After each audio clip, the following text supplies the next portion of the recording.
Meeting to order at 10:01. Agenda additions and approval. We had a list of agenda additions from yesterday, which was 7.10, request for decision, Belkis Pond. 7.11, request for decision, tax sale process in the additions package. And then 10.6, bylaw 1739-24, water, wastewater bylaw for first, second, and third readings. And I think that was it. Are there any other additions? Councilor Philbert? I'll move the agenda be approved with the additions. I'm wondering, do we go in camera before we go into select date for the tax sales? Closer to your microphone. Council Gender, it's a procedure, basically. Yeah, there's no specifics in that one, and actually, regarding that one, the urgency has passed, so if council does want to just get a quick intro to it and then defer it to committee of the whole, where you can build it into a regular policy process, that would be fine. But Yes, because there was no names or anything. yeah, that's correct. There's nothing confidential about that. I've got one concern, say like on one of the tax sales. Could be. I would like to address it to council. Isn't how. In camera before. So, Mr. Gender, what you're proposing is to add an addition of an in-camera session. Yeah, but there's already, the taxes are in the. I know, so, but you still want to have a discussion in camera on it, so yes. So, Mr. Chairman, I think we need to revise that there needs to be an addition on that. In camera session. 13.2. That's the laws friendly amendments. Sales. Okay, anything else? I'm good with that. You're good to amend that? Yeah. Call the question, all in favor? And that would be carried. Consistency, Ernie, I love it. Okay, approval. 3.1, our regular council meeting minutes, November 13th, 2024. Councilor Gender? Yes, please. Okay, any questions, concerns on? Call the question, all in favor? And then on our committee of the whole minutes, November 26th, 2024. Councilor McKay? I didn't see no errors, so I'll move it as presented. Any questions, concerns? Call the question, all in favor? And that is carried. We have a public hearing on our land use bylaw amendment at 1 o'clock, and no delegations today. So first item on the agenda will be council's request for information, school zone signage. Councilor Grover, page 22 of the package. Yeah, so I'll talk to that. It's at the Mennonite Church there. And it is the school. I have no problem with the signs in front of it. On the east road, the north. Oh, not on? You're on, but it cuts Oh, out. okay. How's that? Better? Yeah, alrighty. Yeah, I know I had quite a few phone calls on this one.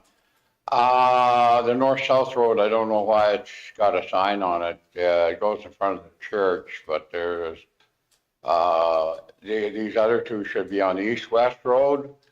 And that goes by the school. And I don't know, is it a school zone or is it a playground zone? Because the sign says, hour after sunset. Well, in summertime, that would be 11 o'clock at night. Could we bring up a map too as well? Sure can. Thank you, Mr. Chairman. So because this falls under Andrew's responsibility, I asked him and Clint to look into it, and there is quite a bit of background information on it. So Andrew, would you like to speak to it? Yeah, so as far as the signage, the school zone versus playground zone, council back in 2018 amended the general traffic bylaw such that all of our school zones follow the same hours as a playground zone.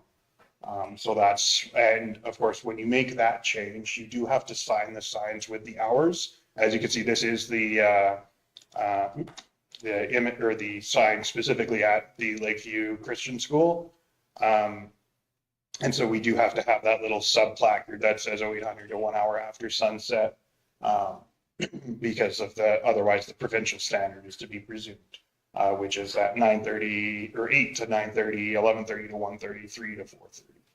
And this is Township Road 372. What? Question then, well, why is the one in town just 30 kilometers and it's half an hour after the school is out? Because the town is a different municipality than the county. Yeah, but why should it be like, that would be in the late spring, that would put that to about 11 o'clock at night, there'd still be a 30-mile-an-hour speed zone there. I don't think there's going to be any kids out playing on the road at 11 o'clock at night. And I bring this forward because of reports to me and complaints to me. Thank you. So, Mr. Chairman, I was kind of the big push behind that, as of complaints that there is in school, that the school is definitely as a playground. Very much so, not only does it have the playground equipment there, that basically, not the only place in Erskine, but definitely utilized by the children. And I would dare say that if you want to make it 11, or you want to make it 9, or you want to make it 10, there are some kids that do hang out late. They're maybe not toddlers, but on summer evenings, I can remember playing out until the lights went out, or the lights came on. I don't know which you want to call it. We played a lot of cops and robbers on our pedal bike when it was fairly dark out still. So yes, I do think kids still are playing out there. Councilor Stevens? I think the biggest issue with this one is the education piece. And if this was brought in 2018, I would like to think the majority of people have adapted to it. And I've received calls too. And I think this is a prime opportunity for that traffic sign as that education piece. If we have any school zones like that, we put out that sign for a week or two just to make sure that everyone's aware. And I think that's a prime opportunity for that sign. You're talking the Trailer. speed trailer, yeah. Councilor Gender, and then back to you, Councilor Brewer. On the map that we're showing there, which one's a school, which one's the church? One on the east-west road is a school. The west. Church on the north-south, The west one. and they're not supposed to be out playing on the road, I don't think. So if I could, Mr. The Chairman. other one approaches over there, their school ground equipment's all right by the school. I can see putting a sign at the crossroads and farther to the west, not a problem. But I could never figure out why that other sign was, it's way down by the last grove of trees. I don't think that's anywhere near a playground. I think it should be on east-west road. And that's what my neighbors and ratepayers think too. Gregory? Yes, Mr. Chairman, just to speak to it, basically we have the west structure is the school, the east structure is the church. Functions are held between both buildings where there's community members moving back and forth between both buildings at any given time throughout the. We do have a court that's near the, closer to the road. That's that gray area that you can see that's closer to the road. That is a basketball court as well. So there is lots of activity in that entire area that, basically if you were looking at it from a standpoint, as Councillor Grover was requesting, potentially some clarification on why there would be speed zone signs on the north-south range road, mostly just because of the overall activity that's going to be in the area, as well as the vehicles that would be entering and exiting off of that road. So there is, I would believe that there is definitely enough information to support having those speed zone signs for the north and south on the range road, as well as the township road east and west. Councilor Nyberg, and then Councilor Stolberg. So if you look at it also in town, whether it be the high school or Catholic school, the playground or the school zone goes around all the way around. So whether it's on Highway 12 or the town roads inside, it doesn't make a difference. They're still there. So, Councilor Stolberg. Has the school and church community there been consulted for input? Recently, I guess? Yeah, actually, it was the most recent enforcement push out there was at the request of the principal of the Lakeview School. So we were out there because they felt that people weren't actually even observing the signs that were. Counselor Grover and then Counselor Stevens. Greg's mic's not on. And I still think that it should be just on the east-west road and the rest of even some of the Mennonite people think it should only be on that side of the road. So I don't know what we're doing here. I think it should be from the intersection across in front of the school. I had no problem with that. Everybody will slow down. And after hours in town here, I don't know what they do, but my wife got it for going too slow. RCMP pulled her over. I don't think there's a perfect answer on this. So with the town, and there are 3 blocks of time around the school, being 8 to 9:30, and then there's 2 hours over lunch, and then an hour and a half from 3 till 4:30. I mean, it is a hodgepodge of what speed people drive by there. No one understands these 3 blocks, and sometimes people do 50, sometimes people are doing 30 hours after the school zone ended. So I don't think there's a perfect answer on this one. Counselor Grover, did I bypass you? No, I got a chance. I didn't cross you off. I want to make a comment though too, because I have pushed the other way. It's not at a school, but it's at the playground at Gadsby, and we have secondary 852 running north-south beside it. I have pushed and pushed and pushed to get a sign on it. Because to me, if people can't slow down to 30 kilometers an hour and risk of hitting a little kid, I don't care which road it's on. If there's a school there, it frustrates me because for that little bit of time, if you save a life, there's too many people driving too fast right now, to be quite honest. You had your hand up a bit? Yeah, I mean, I think that if we want to put the sign up there, that's an excellent idea. We can work with the Mennonite school to make sure that maybe it goes up in January when they return to school. And we can put it at either ends, north, south, whatever. If we want to make this area different than everything else, because we went to consistency throughout the county of Stettler, we'll have to amend the traffic safety bylaw. So we'll have to bring that back in January. Consistency within our county, it seems to be much better since we changed it over, because we didn't have people questioning and getting caught. And unfortunately, if you drive too fast, you get a speeding ticket, and I'm the perfect example. You bite your lip and you pay it. The tickets, if there was tickets issued, were they at the other speed limit, or were they higher than the speed limit? So the one that I'm aware of, there were a few, I believe, as a result of this enforcement push, because the complainant was correct. There were many people going through that zone, ignoring it. The specific one that came to my attention, they were doing 90 in the 30 zone. And it was, I believe it was actually during the time that either school zone would have applied. It was in that, I think it was in the 1130 to 130 block. I'd have to double check. So even if it had been a school zone, it still would have been over. Counselor Grover and then Counselor Gender. Yeah, no, I think it should be put on the east-west road. I have no problem with that. But put in front of there, are we going to start putting in front of everybody's church? I don't think so. It should be. We've had lots of complaints on it.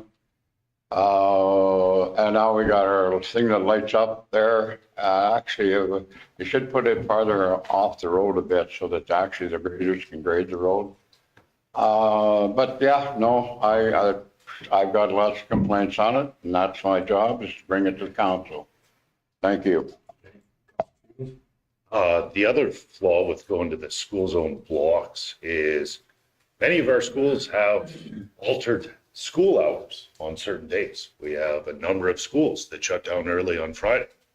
So to choose this hour and a half block when they're shutting down before the school zone starts, it's a little bit flawed. So in that way, I kind of like our approach, but I'm prepared to make a motion that we get staff to look at whether it's required on both roads or just the one road, as Councillor Grover had indicated, and bring that back to a committee of the whole. Councillor Nyberg? I think Mr. Gender was ahead of me, Mr. Chairman. I've already been answered. I will strongly disagree with changing this. This has been already looked at. This seems to be quite a considerable waste of staff's time to deal with it. They've already told us in the report that this is something that's been needed. This isn't been just thrown up. This has been up for a number of years.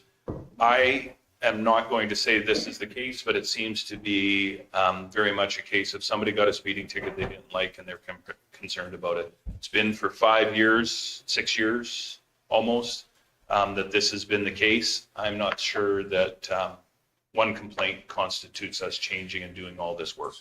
And just a question, I don't know if you can answer this right now, back to staff, is there a stop sign on when you're going north past the school, the church? There is a stop sign, so I don't care if they have a warning, if we're gonna change it, knock it down to 30 kilometers an hour, if you're coming up to a stop sign, it's a bad corner. Especially if you get a trailer on. How could you do that on that road? You must have blown the sign too. Yeah.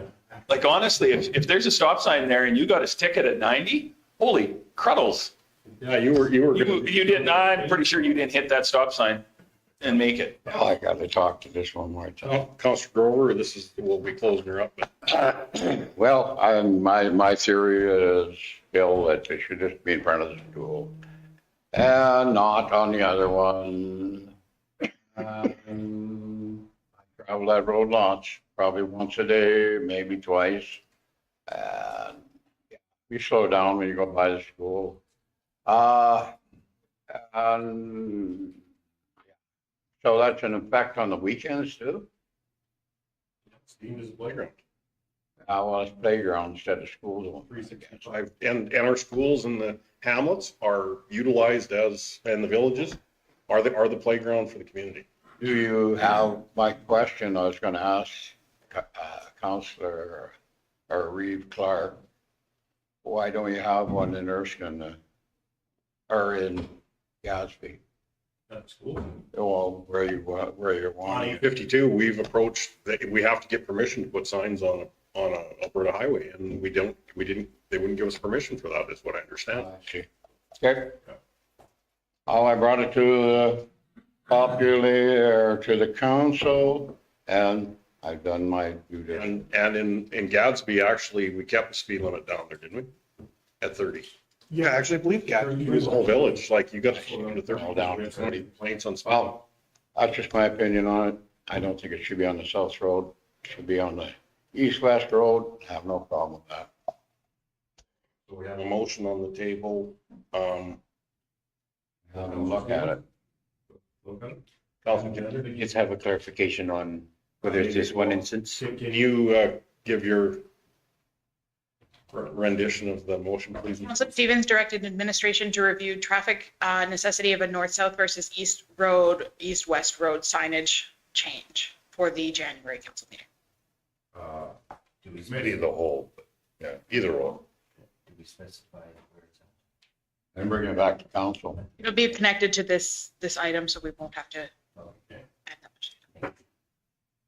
Councilor Grover? I'd like to see it bring back to council because we're not supposed to make decisions and committee as a whole. Committee of the whole can discuss things.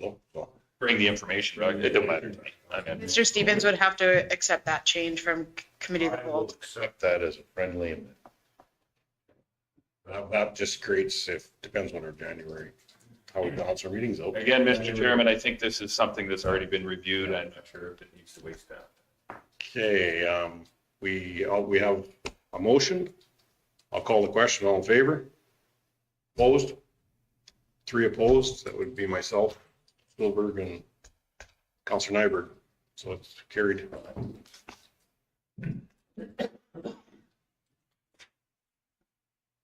Okay, 7, new business, request for decision. Is this the one you wanted to go in camera before, Councillor Gender? Yes. We'll skip over it and then. 7.2, request for decision, Gadsby land valuation. Thank you, Mr. Chairman. I'll let Sharon speak to this one and the next one on the agenda. All right. And it's a correction, again, not for the tax forgiveness, it's for the tax sales. So we can go with 7.1. Yes, we'll go back to 7.1. Thank you. I'll have Sharon speak to 7.1, 7.2, and 7.3. Thank you.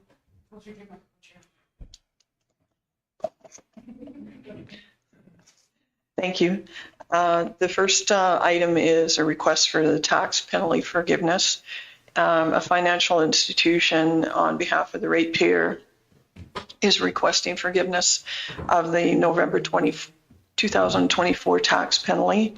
The financial institution is seeking council's forgiveness for the penalty of $359.03 due to an error by the client's financial institution. The error caused payment to be delayed, resulting in outstanding balance in an application of the tax penalty. The financial institution explained the error was caused by a bank processing issue beyond the control of the ratepayer. The 2024 levy has been paid.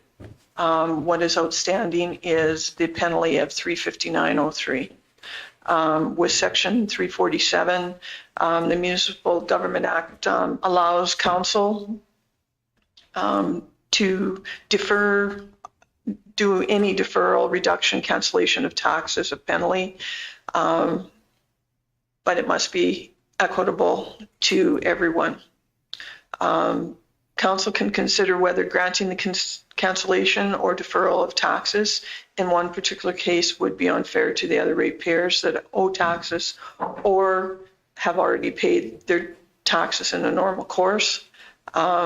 Decisions to tax cancellations, including penalties, are therefore can be precedential.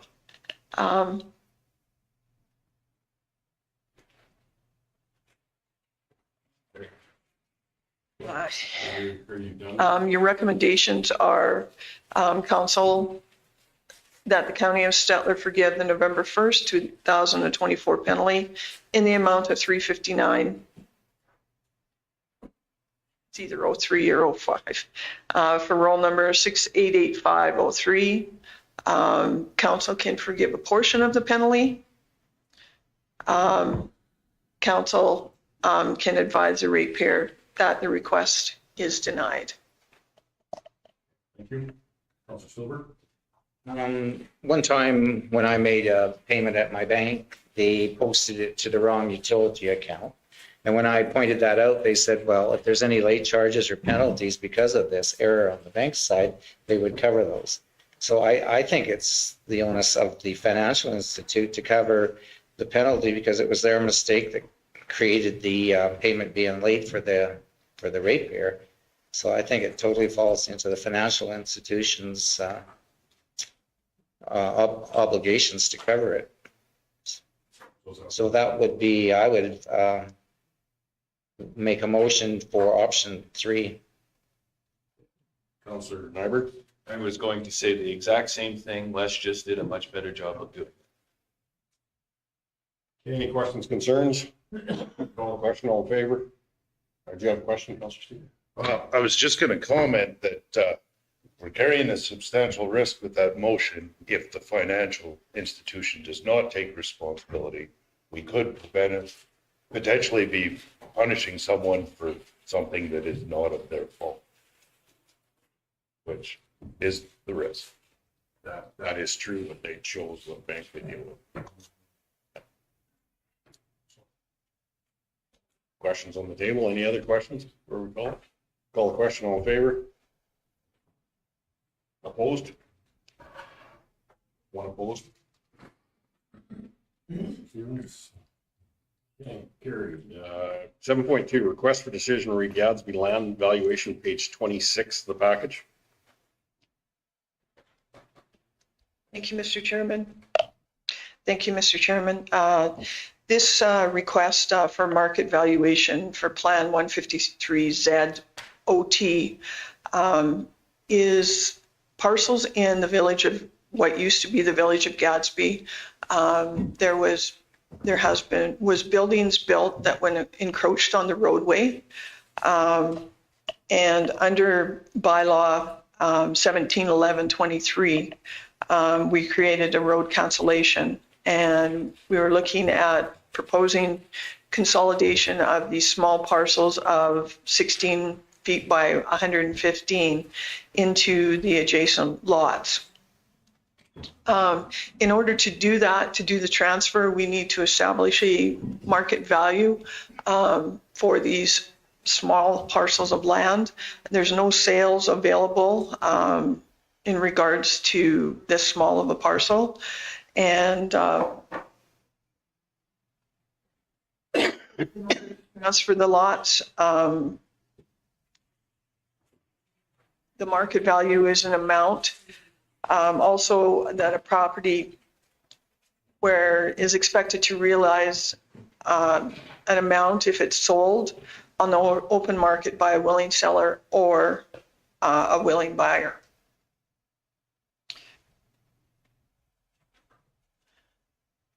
Because these lots have no material value, there is no loss to recognize. This was taken to the Committee of Whole, and the recommendation coming from the committee, out of the Committee of Whole, was the County of Stettler establish a market value of $1 each to the three easternmost lots described as Plan 153Z OT along Prairie Avenue in Gadsby to the limited marketability of the lots. Or council or the County of Stettler can establish a direct market value, or the County of Stettler advise the ratepayer that the request is denied. Councilor Hubbard? I'd like to make the motion, Mr. Chairman, that the County of Stettler, number 6, establish a market value of $1 each to the three easternmost lots described in Plan 153Z OT along Prairie Avenue in Gadsby due to the limited marketability of those there said lots. Any other questions? Call the question, all in favor? That's carried. 7.3, request for decision, relot for sale, Botha, page 27. Thank you, Mr. Chairman. We received an offer to purchase a lot in the hamlet of Botha. Council has advertised a notice of intent to consider selling the land below market value, and the 60-day petition period has concluded without a petition being filed. So the recommendation that the County of Stettler accept an offer for sale for Plan 182-1859 Block 3, Lot 16 for $10,000 plus GST, subject to the following conditions. The purchaser shall agree that the property is sold on an as-is whereas basis, understanding that the County of Stettler makes no representation and gives no warranty whatsoever as to the adequacy of service, soil conditions, land use, districting, development conditions, absence or presence of environmental contamination, servicing or the development ability of the subject land for an intended use by the purchaser. And the purchaser is responsible for the land title transfer costs. Councilor Gender? Make the motion just as what Sharon had mentioned in there. I'm not going to go through the whole book. Number 1. Number 1, please. Any other questions, concerns? Call the question, all in favor? Opposed? Councilor McKay is opposed. Carried. Okay, 7.4, request for decision, re-interim budget 2025, page 29 of the package. Thank you, Mr. Chairman. I'll let Krista speak to 7.4, 7.5, and 7.6. Thank you, CEO. So what we have in front of you is the interim operating budget. Basically, what we just need to do is pass the budget so we have a budget to start operating in the new year. So we will be presenting the 2025 budget to a public budget presentation next week. We have a meeting, and then we'll be looking for the 25 budget to be passed in the start of January. But in that interim, we still have to have an operating budget until such time. Councilor Brewer?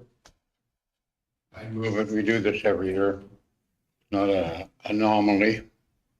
I would make that motion. Chairman, just a question. I thought we'd actually, we'd had a discussion about possibly passing the budget at the next meeting. Yes. And to keep it consistent with previous years, Councillor Nyberg, we usually do the public hearing. We post everything, which should go up, I think, next week, on the website. And if there's any changes from the public consultation, we would then change it and allow it to go up for public consultation again. So just in keeping with what we've consistently done, we want to see it sit on the webpage for a couple of weeks, and then we can bring it back to the January meeting. Word of the day is consistency. I'm okay with that. Any question? Call the question, all in favor? And that's carried. Thank you. You started, Ernie. So like Krista, the next would be request for decision cost of living adjustment, page 31. So what you have before us is the cost of living adjustment for 2025. We are proposing to do a 2% cost of living increase effective January 1st, 2025. We have gone out to surrounding municipalities to see what was available, as well as we have gone on to look at what the cost of living index is for Alberta. For Alberta, from October 23 to October 24 was 3%. And when we've reached out to municipalities around us, we've had rates of anywhere from 2 to 3%. So we felt we were in line within a 2% cost of living increase for the 2025 calendar year. So we are looking to have that passed so we can process that with our payroll. And this is included in the 2025 budget that you will see. I'll move that the county of Stettler approve a cost of living increase of 2% to staff effective January 1st, 2025. Any questions, concerns? Call the question, all in favor? That would be carried. Thank you. 7.6, request for decision accounts receivable write-off, page 32 of the package. Every year we come forward with our accounts receivable write-off. We review our books to see what is in there for receivables and utilities to see what can be wrote off. We do have 2 truck fill accounts that we are looking to write off.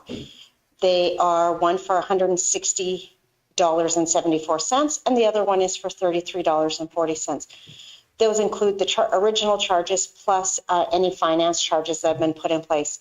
We do make every effort to continue to collect on these.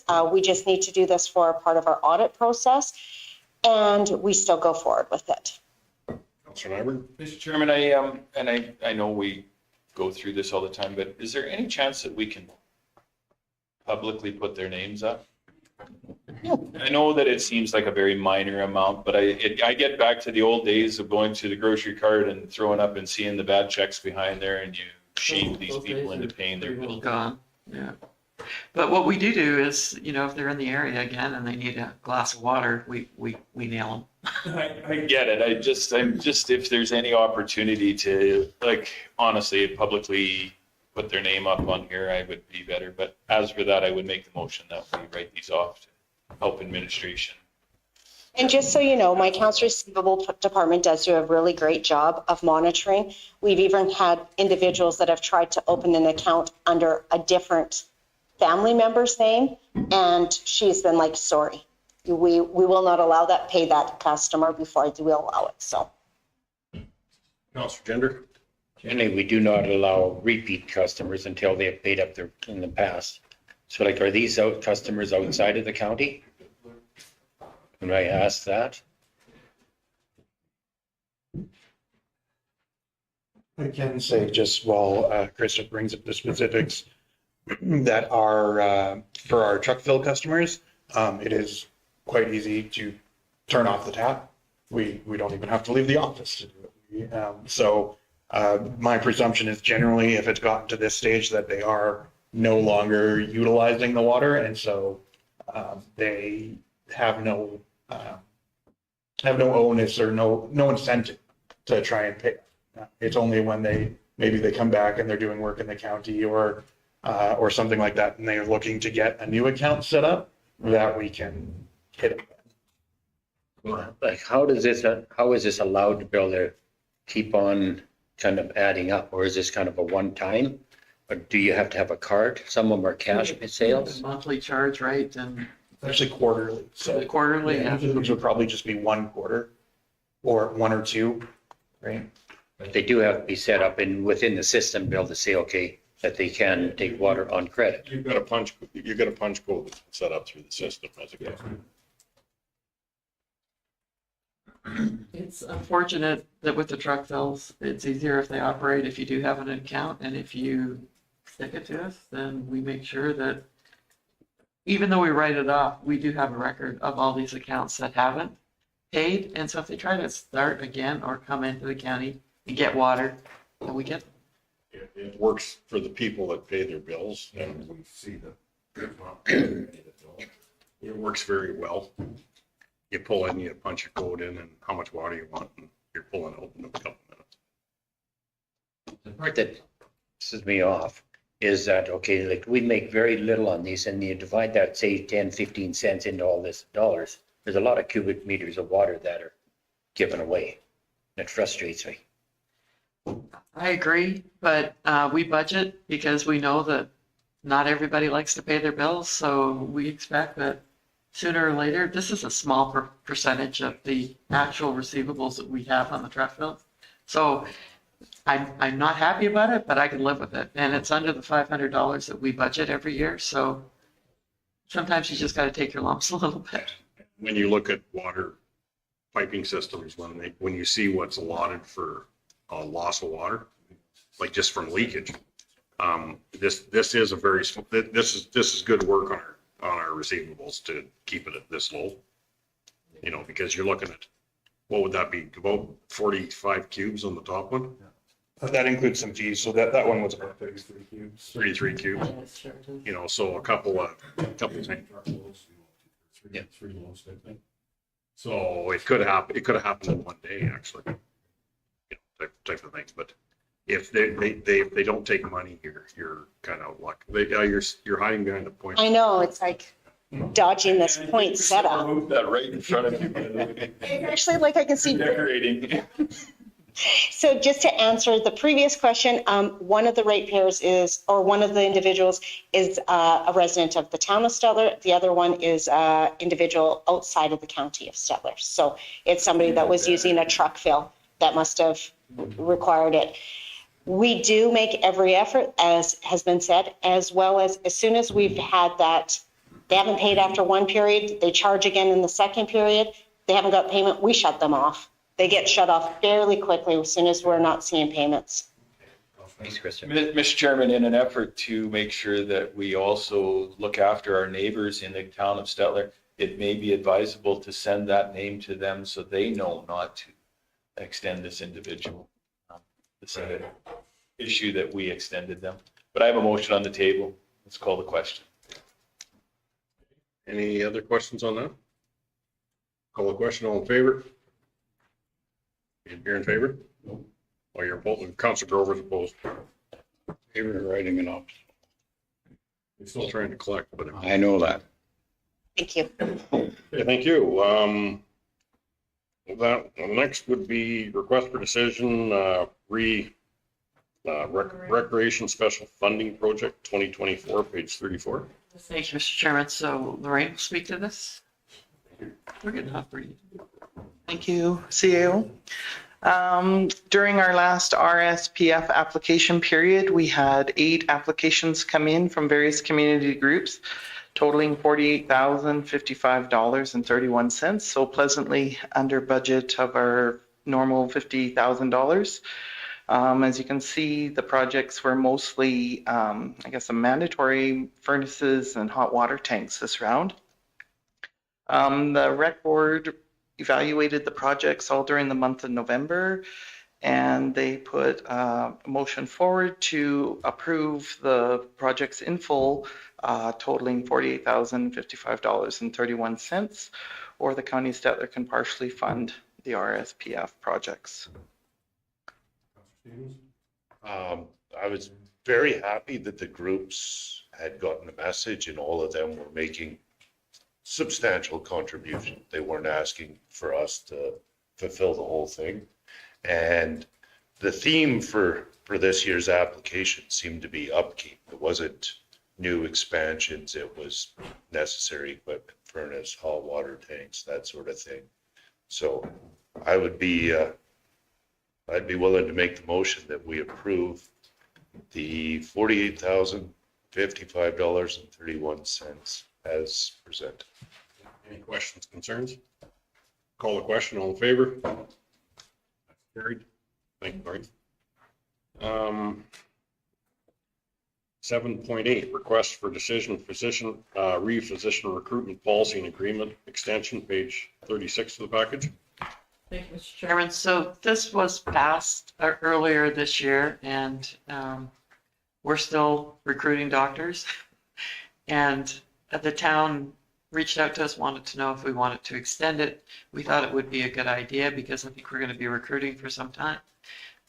So we're looking to extend the policy and the agreement 2 more years to December 31st, 2026. The town did approve this at their Tuesday meeting. I think Mr. Stevens. I'll move that council adopt the amendments to policy CN 110 physician recruitment as presented. And that we enter into a revised agreement with the town. Councillor Gender and Councillor Grover. On this in here, like we've had some discussions on it for the raising the amounts. And there was also like the discussion on on how to put it onto say like the tax bills. I'm leaning towards that if we put it on their tax bills as a separate line, letting everyone know within the county that this is going to be a group incentive instead of us trying to pull it out of the tax base, not knowing where it's going to be coming from. Just like what we've been doing, say like with the policing. Right, but that doesn't really have a lot to do with this. And if the incentives do go up, we would have to do a policy and a bylaw amendment, I guess. Agreement. Yeah, we'd have to update the agreement with the town, which they seem very open to. But right now, we've got it set in place. The town is working with us as a full partner. So we just need to extend the time limit because we have a couple that have committed to come, but we still don't have them here full time yet. Thank you. Nice to see that they finally stepped up to the plate, the town, and put their share in after they didn't for 4 or 5 of them. And yeah, hopefully they still keep putting it in or give them more. Thank you. The town is administering it so that we're very close contact with what's going on now. Right, and we budgeted to assist with those overhead costs with the town. They gave us the number and Krista put it into the 25 budget, so. And then also too, like as CEO Cassidy said, there's some on the books right now coming. We can't make any announcements until they're actually approved through the calls of position, so. And I was just going to clarify that what town and county administration has proposed is to keep the current terms in place at this point, which does mean the county continues to write the agreements and cut the checks and then bill the town appropriately with a bunch of joint work for checking eligibility. And then the attraction and retention side, that's with the Board of Trade right now. And these are still kind of compartmentalized as that attraction and retention piece kind of gets its legs underneath it. And once that's formalized, council can consider amalgamating the two at that point a little bit more. But right now we're still, I think there's great progress that's been made in that front, but I think there's still some scope kind of working itself out and figuring out what the scope of that'll be. Any other questions? Call the question, all in favor? That's carried. 7.9, request for decision, municipal election 2025 procedure. Page 41. Thank you, Mr. Chairman. So there are some procedures that we have to have in place prior to January 1st, and I'll let Andrew speak to it because he drafted it. Yeah, so we've got three things we think we can address right away to give some certainty to the public moving forward, especially as it pertains to people's ability to vote, to schedule how they're going to vote. So the three motions I am looking for council to make today would be to authorize that we do an advance vote and give the authority to the returning officer to determine dates and times, and that you allow special ballots, as we have in the past, to allow ballots by mail-in. And then lastly, that you would authorize the attendance of the returning officer together with a deputy at the residence of incapacitated voters. These are three things that all enable greater participation within our elections. As a firm bureaucrat, election participation is my number one goal. And then as well, I did list out, there's some explanations, obviously, I won't go into the details, as these are pretty run-of-the-mill for us. But we do have recent amendments to the Local Authorities Election Act. You will see some of the changes become noteworthy. But I did just want to point out to this table on page 42, there are two dates here that if you wanted to take advantage of these sections of the Act, you would need to do so before the end of this month. One is a brand new possibility that a council can set that a criminal record check is to be required to accompany a nomination package. That criminal record check does not disqualify you from being a candidate. If you do have a criminal history, it's simply available for inspection by members of the public at that point, with only limited details such as contact or addresses and contact information redacted. And then additionally, you do have the ability to designate additional locations where nominations can be received. Our main office here is by default a location you can receive it. Administration does not recommend taking advantage of defining additional spots because it just increases the cost. Otherwise, there are a couple up the top here that I denote as recommended. Those will come back to council if there is no direction otherwise. Everything else, administration would not bring back unless council indicates that they want to consider that. Councilor Stevens? My question is point number 2 on the chart there, establish multiple voting stations for each ward. How many voting stations are we looking at having? By default, only one is allowed, but we always like to have one in the ward and one in Stettler, technically, right? So everybody can vote in Stettler, and that's technically a second voting station for the ward. Okay, I'm good with that. I thought we were looking at multiple for each ward, and I was Erskine and out at the lake. I know what you're on overkill, but that makes sense. Councilor Grover? I have no problem with any of this as long as there's no county employees running the ballot box. Thank you. So on that note, so the appointment of returning officer, we have not worked through that entirely yet. As of January 1st, nomination period does open, and by default, that will be the returning officer as the secretary of the county, as the Local Authorities Election Act still refers to her.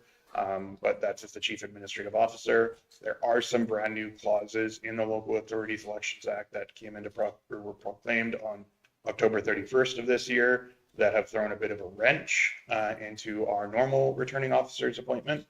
So we are still working through that to ensure that we are above board with the legislative requirements. And so that's why that one's not coming to you today. So it is possible that Yvette may have to receive nominations prior to having the returning officer appointed. Would you mind clarifying for me one more time the criminal record check? So if a candidate has not had his criminal record check prior to December 31st of this year, he's not eligible for nomination next year? No, sorry. The deadline would be if you want to require, as council, if you want to require criminal record checks with the nomination, you must make that by law by the end of the month, and we would need a special meeting to make that happen. Thanks, Rick. Because of the simple fact is that it's January 1st or whatever starts the new election period. Yeah, the Local Authorities Act is really great about, for most things you have to do in prep of the election, defining a very solid date. And those are just the two that have to be before nomination periods open. Questions back to Andrew? I don't see anything that is What? So Yeah, do you want a criminal record check to accompany the nomination papers? 'Cause I guess that's the grinding question. So we would have to prepare that. with that. I don't have any problem with Trump got in with that, so. If you want to require it, What are we doing here, right? That's their. And we're just gonna become a stage anyway. if you do want to require criminal record checks, that needs to be done by the end of the year by bylaw, which means that we do need to prep that, and we would have to have a special meeting to make that happen. This one is brand new. I apologize for the short turnaround on that. But unfortunately, Local Authorities Election Act was not available till about halfway through November, and it's consolidated form. So we could pull or hold that special meeting on the 18th of December. Is that when we're doing the budget presentation? And it'd be, If we could do it for that, I don't think it hurts, especially with what's happening in a lot of councils. If it brings just the voter awareness to what backgrounds can be a little bit, so. the other one is the locations. I do think, regardless of who the returning officer is, that this is the place that nomination papers should be taken. It can be quiet, confidential, private, but it is the hub for the county of Stettler, and I think it should be here. So, Mr. Chairman, if I can. Yeah, you can. Moving the election date to Saturday before the third Monday, have we not always done it on a Monday? Always, I think they put this in there because of the possibility that the, Federal election? For quite a while. okay, you could have the federal election and the municipal election side by side, right? Yeah, that came as a motion at the RMA, right? Yeah, and it's interesting for that one because either the feds can move their election, they have the chief electoral officer for the federal election has that ability, specifically if it's going to coincide with the municipal elections in a province. Or we can, if we're getting closer and it looks like the federal election is going to occur on the same day, we can, as a council prior to June 30th, set a bylaw moving it 2 days earlier so that they're not the same day. I don't personally think it would hurt us because out in rural Alberta, the feds, the province, the municipalities all use the same locations for voting. I think in the city, it'd be a nightmare. The only thing that the reason I'm thinking of this, the Saturday before, which would then become June the 30th, is that what I'm thinking? Again, these are deadlines that you have to make the decision. By, These aren't the dates associated with the. because it's in October, so it'll be, chances of I was just thinking wedding, that was where it was on my mind, but it is in October. Councilor Stevens? I have no problem with sharing an election day with the feds. We could potentially save some money on election officers, A, and B, we might actually get more people to show up and vote. When you can. I don't know if you can you share a facility? Yeah, we've done it before. I think it was with the province. Share the returning officer. No. That's what I'm a little worried about. But you can definitely share the facility, like you would show up at the Stettler Hall and you would be able to vote, for the county, the feds, the MPs, which border the community. And I'm not sure where the town of Stettler usually has their elections, but. Would you have to have different ballot stations within there? Oh, yeah, absolutely. Going from one to the other. Mr. Chairman, again, the $100, is that not what we're doing now? Yes, sir. Oh, so why? Yeah, sorry, that, Make a motion every time on that? we actually need to put that into bylaw now. Okay. So we will bring that one forward. Sorry, I should have had the recommended on that because we did start that last election. And we also discussed opening the voting stations early, but they're open late. Plus, we run advanced polls 10 o'clock. Councilor Grover, you had your hand up? Your criminal check. So it has to be in by this October? No. So we have to have the vote that we request a criminal check. So You have to you have to pass a bylaw before December 31st if you want that to be a If requirement. you want that to be law, And okay. then a candidate must include it with their nomination package. Go till 2 days before the election and give you a criminal. they have to have their Before nominations close. They have get in with their papers. Nomination. And with their papers. So that would be a September date. Yeah, that's fair The enough. third Monday in September. Right. Nobody's looking that, So the farming community, they're not looking that far ahead. if somebody was to put their nominations in and didn't have that in, then it would be a failed nomination. Yeah, that the returning the language under the Local Authorities Election Act is that the returning officer could not accept that nomination.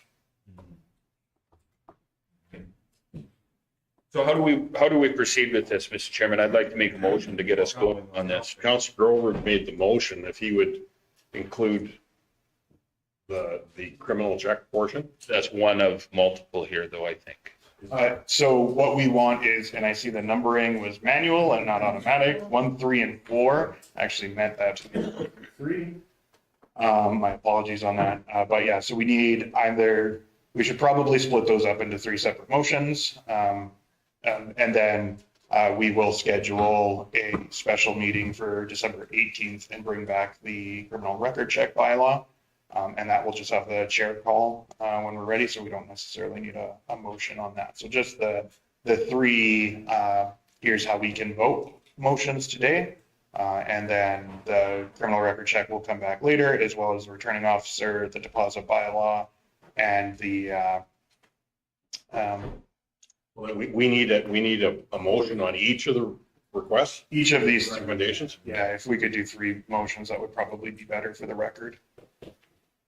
Grover, which one are you putting your motion for? I don't think I'm gonna do the criminal check. Do one of the other ones, it don't matter which one. Do you want to start at number 1 then, Mr. Chair? I'll give you number 1, Mr. Chair, and move it forward. Okay, call the question, all in favor? Councilor Grover, I'll bring the second one. call the question, all in favor? Councilor McKay? I'll do number 4 Yeah, which or 3, whatever it's supposed to be. Or accessory. It says 4, but it is actually the third one. Okay, well, and if, call the question, all in favor? Carried. And number 3 then takes into account the criminal record check. Andrew?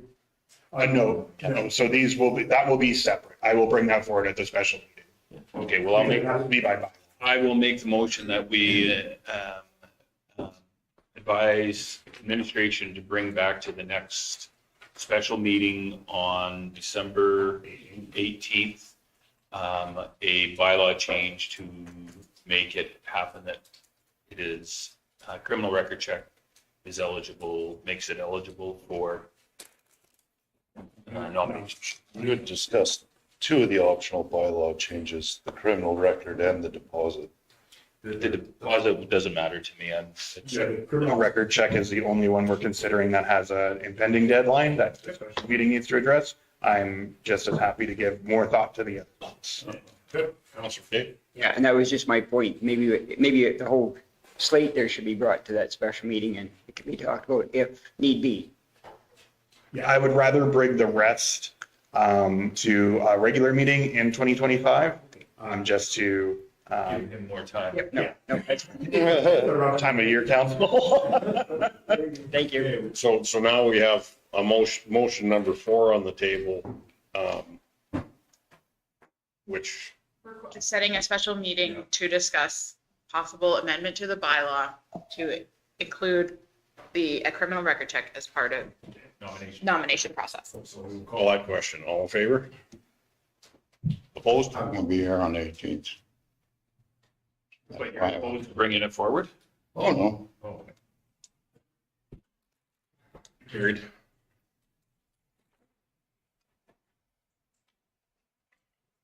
Seven point 10, request for decision, Belkey's Pond, in the addition package. Dick, sorry, the agenda you've got printed in front of you for some reason doesn't have the actual page numbers on it. Andrew, this is you. Oh, no, I'm pointing at either Christie or Justin. Who wants to start? I can take that one if you. Okay. Thank you, Mr. Chair. So administration is seeking today council direction to go after some grant funding. The scope of work is laid out in front of you. Cole's notes version, we need a comprehensive feasibility study done on Belkey's Pond to assess kind of the feasibility of that project moving forward. So we did go out for an RFP. We did receive 2 submissions, which is pretty decent for a study of this nature, considering we don't even have money budgeted for it. So we are looking to go after some grant funding. If we are successful with the grant funding, we would move forward with one of the 2 consulting firms listed in front of you today. With that said, I can take any questions for clarification or understanding. And just to add, Mr. Chairman, we will be probably going after the ACP grants, and we've missed the deadline, but we've missed the deadline before and been able to apply. So I will be putting a request into Alberta Environment Protection to be able to apply for that grant. Councilor Bender? So with, there has been a proposal put ahead, say like from DU saying that, okay, like this is a license by the environment. Has that been sent forward to environment? Yeah, we've met with DU and they've kind of, though they did give us a lot of valuable information, they're really busy with their own projects and they just can't partner with this or assist us with this. If we could get a study done by a recognized firm that says exactly what it's going to take to get Belkey's Pond back to where it should be, or so that we can use it for recreation or a watershed, then we have a better chance of getting or working with Alberta Environment to get this area restored. If we just keep, well, the EU said this, we think this, the landowners think this, we're not going to get anywhere. So this is why I asked Justin and Christy to chase this, to see if we could start this process with the information that we need to be able to know what this project is going to take to get it restored. Our county has approached the government several times on this project, and we just haven't seemed to got much traction on it. It seems like wheels are spinning somewhere and we're not moving ahead on it. So I think it's really important to have the study. So we're armed with the exact, correct, pertinent information on the project. I think that if you got something concrete, I think you'll stand much better chance of getting the project moved forward. So I'd be prepared to make the motion of option 1 to apply for the grant, and so that we can do the study. Councilor Grover? So this is to get somebody in to see what it needs to be done on to bring it back, not the work itself, right? Well, it's a step before, actually, it's a step to apply for the grant. And if you get the grant, but yeah, and that is the next step, to get someone The to next step would be to evaluate the project, see what's needed. evaluate the project. I see. Okay. No, I just was wondering if we were going the way ahead. I don't mind having these 2 out of county ones come, but when we go to do the work down there, I would like to make sure that our local people have a shot at doing it. Thank you. Part of our tender process, Councilor Grover. I know that. It's open. Okay, any other questions? Motion on the table, call the question, all in favor? That would be carried. Okay, then, I think if people agree, I'll skip over 7.11, so we'll go into camera closer to lunchtime. And we'll go to old business. Old business 8.1 memo, benefits analysis, page 43 of the package. So are we back on, or we're back into the regular package? We're back into the regular package, yeah. 8.1. Okay, there you go. Thank you. Page 43. So thank you, Mr. Chairman. So after the last council meeting, I promised Councilor Grover and council more information on what our benefits covered in regards to hearing aids. And so I had HR put together this memo. I think it's very self-explanatory, but I can field any questions. Or is there extra information that you require, or? Thanks for the information. I'm just wondering, one more piece, does being a senior or not being a senior, does it have any effect on any funds or compensation? Well, I think when you turn 65, Alberta Blue Cross, there is seniors benefits through Alberta Blue Cross. If you apply for hearing aids and Alberta Blue Cross at that time, if you just had their basic plan or if you had their enhanced plan, Alberta Blue Cross would kick in anything they had to offer. But that's like the ambulance, right? The minute you turn 65, you'll never see an ambulance bill because we bill directly to Blue Cross, right? Thanks for the information. They told me that before. Funding for health in this province is a hodgepodge. If you happen to be a home care client, then there's other revenue streams. If you happen to be with rural mental health, then there's other revenue streams, but it's not a blanket. It is just a hodgepodge mess. I will make a motion that we receive for information. Any other questions, concerns? Call the question, all in favor? Carried. 9, agenda items, memo 9.1, Gadsby Heritage Society, page 44 of the package. Lorraine, did you want to speak to this? Yeah, you took the call. Thanks, Yvette. You're welcome. Same to you.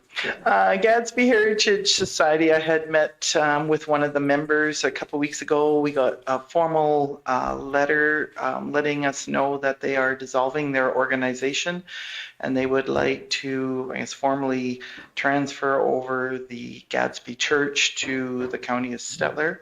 The Gadsby Heritage Society owns 2 lots in Gadsby. There's the lot the church sits on and the lot to the north. They would like to transfer the church to the County of Stettler. They're thinking maybe for $1. The group is very elderly. They are now in the process of dissolving their organization. They just don't have any more energy to continue on looking after the facility. That's kind of where that sits, I guess. I'm looking for, direction if we'd like the representatives from the Gadsby Heritage Society to come to council. If I can just add to this has been coming for about 2 years. For a couple of years. They had a cruise in there this summer that were re-tinning, to try and look like the original siding of the church. It turned out very well. They moved it off of its base. They put it onto a new cement base. It's set up. It does have water, but no bathrooms, etc. in it. So the water can be drained every year. It does have heat that can be turned on. As far as a very old heritage building, it is in very good shape right now with steel roof, steel siding, and looks very nice. But we were fully aware this was coming back to us almost at the time of dissolution of Gadsby. So the comments started back then. So, and it was told that they would get this siding done. Is there any funds left, or did they? They didn't say. Their casino funds, they have to get authorization where those casino funds are going. I think they have to get permission from AGLC with regards to dissolution of their society. They do have funds left in the checking account. I'm not sure what their plan is. They were going to continue to pay the heat and the bills until, I guess, a decision's made or they were finally finalize their society. There's quite a few steps because there's going to have to be like a land transfer. They have to do gaming reporting. They have to dissolve their society with the province. So there's a few steps before this will all be As finished. far as our steps go, if we decide not to accept it, it says, if we do not accept transfer, the society plans on leaving the church abandoned. So we're getting it anyhow, so. Yeah, they just don't, yeah. Counselor Stevens. What is the county's plan for this property? I mean, we just discussed it's coming the easy way or the hard way. What is our plan for this building once we receive it? I would say at present, we would immediately have to add it to our asset retirement obligations liability list, just based on the destruction requirements eventually, which would involve at least a quick assessment for asbestos and those types of added asset retirement obligations. And then it would be subject to the direction of council, whether we want to simply maintain it, actively seek a renter or use for it, or just mothball it and nothing happens. I'm not sure. The council in the strategic plan did give direction to reduce the surplus lands of the county. So certainly council should, if accepting the property, have a plan on either repurposing it or finding a new user for it. Counselor Gender, then Nyberg and Silver. I'm just kind of wondering whether it would be suitable for living accommodations, like to sell it off. We can get someone else to purchase it. Affordable housing in Gadsby, that's what I hear. It's, I don't know the heating portion, it's a very high ceiling old church. Sharon? And I'm not sure if Lorraine is aware of the one group that did dissolve, and there was no one to take it over. They took it, and actually the province took it over, and they have put it up for sale. And the parcel that I'm talking about is the Pine Lake Community Center, which is just south of town, where the province has it and is looking after it. So I don't know if that is also an option in this certain particular instance or not.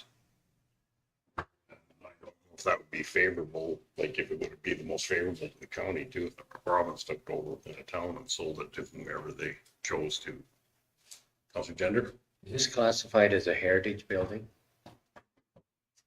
I've never asked that question if it has heritage status or not. I don't believe it would. I can double check. Sorry to interrupt, Andrew, but that was my question, and I think there's a sign out front, if I remember right, when we did the tour of Gadsby, that it is a heritage site. However, society, so I don't. There is a significant change in 2020 or 2021 to the criteria for historical sites, and a number of sites that were previously on the list got delisted, quite a considerable number. Okay, then check, because I thought I saw an Alberta government plaque out front that is a heritage site. But good. Counselor Stolberg, I just want to state that this building is in very nice condition. It is about as well kept as a building that age could be. If there's other villages that become hamlets to us, we have a lot of different buildings coming at us. So it would certainly, from a disposition piece, or tearing it down wouldn't be necessarily have to be top of the list, other than if a person kept the grass cut around it. That's the biggest issue with it, which I think we were cutting grass maybe the last year or so. Counselor Stolberg? Yeah, I was just going to say I'd be very leery of accepting buildings willingly, because we're going to get lots handed to us throughout the county, and it's more liability, more insurance, more upkeep, more everything. I think a building, if it's in good shape like this one, it'd be better to be repurposed. They should look at finding an individual or private enterprise to repurpose it, because I know in Stettler there's a church that's a residence, and in Botha there's a church that's a business. So I mean, there are other avenues. I certainly don't think we would willingly accept it. If it eventually comes back, it's a different story, but because we're going to get a pile of them. Oh, and I guess further to James, another discussion on heritage. I know there's a church in my community that is a historical site, but I mean, you don't put tin on them. That, to be original, the shingles had to be replaced with cedar and the siding had to be replaced with cedar. You don't tin historical buildings because wasn't what they were back then, so I doubt if this would be historical. I thought they put the tin on that made it look like the old. It looks, it looks like the shiplap siding. That's why, that's what makes me think that that's what they It did. still doesn't matter. Yeah. It has to be cedar. If it was And they cedar. did tin on it. Oh, If I may, as someone who's involved in a historical site preservation, the requirements to keep and maintain a historical site following about 2017 got a lot more strict.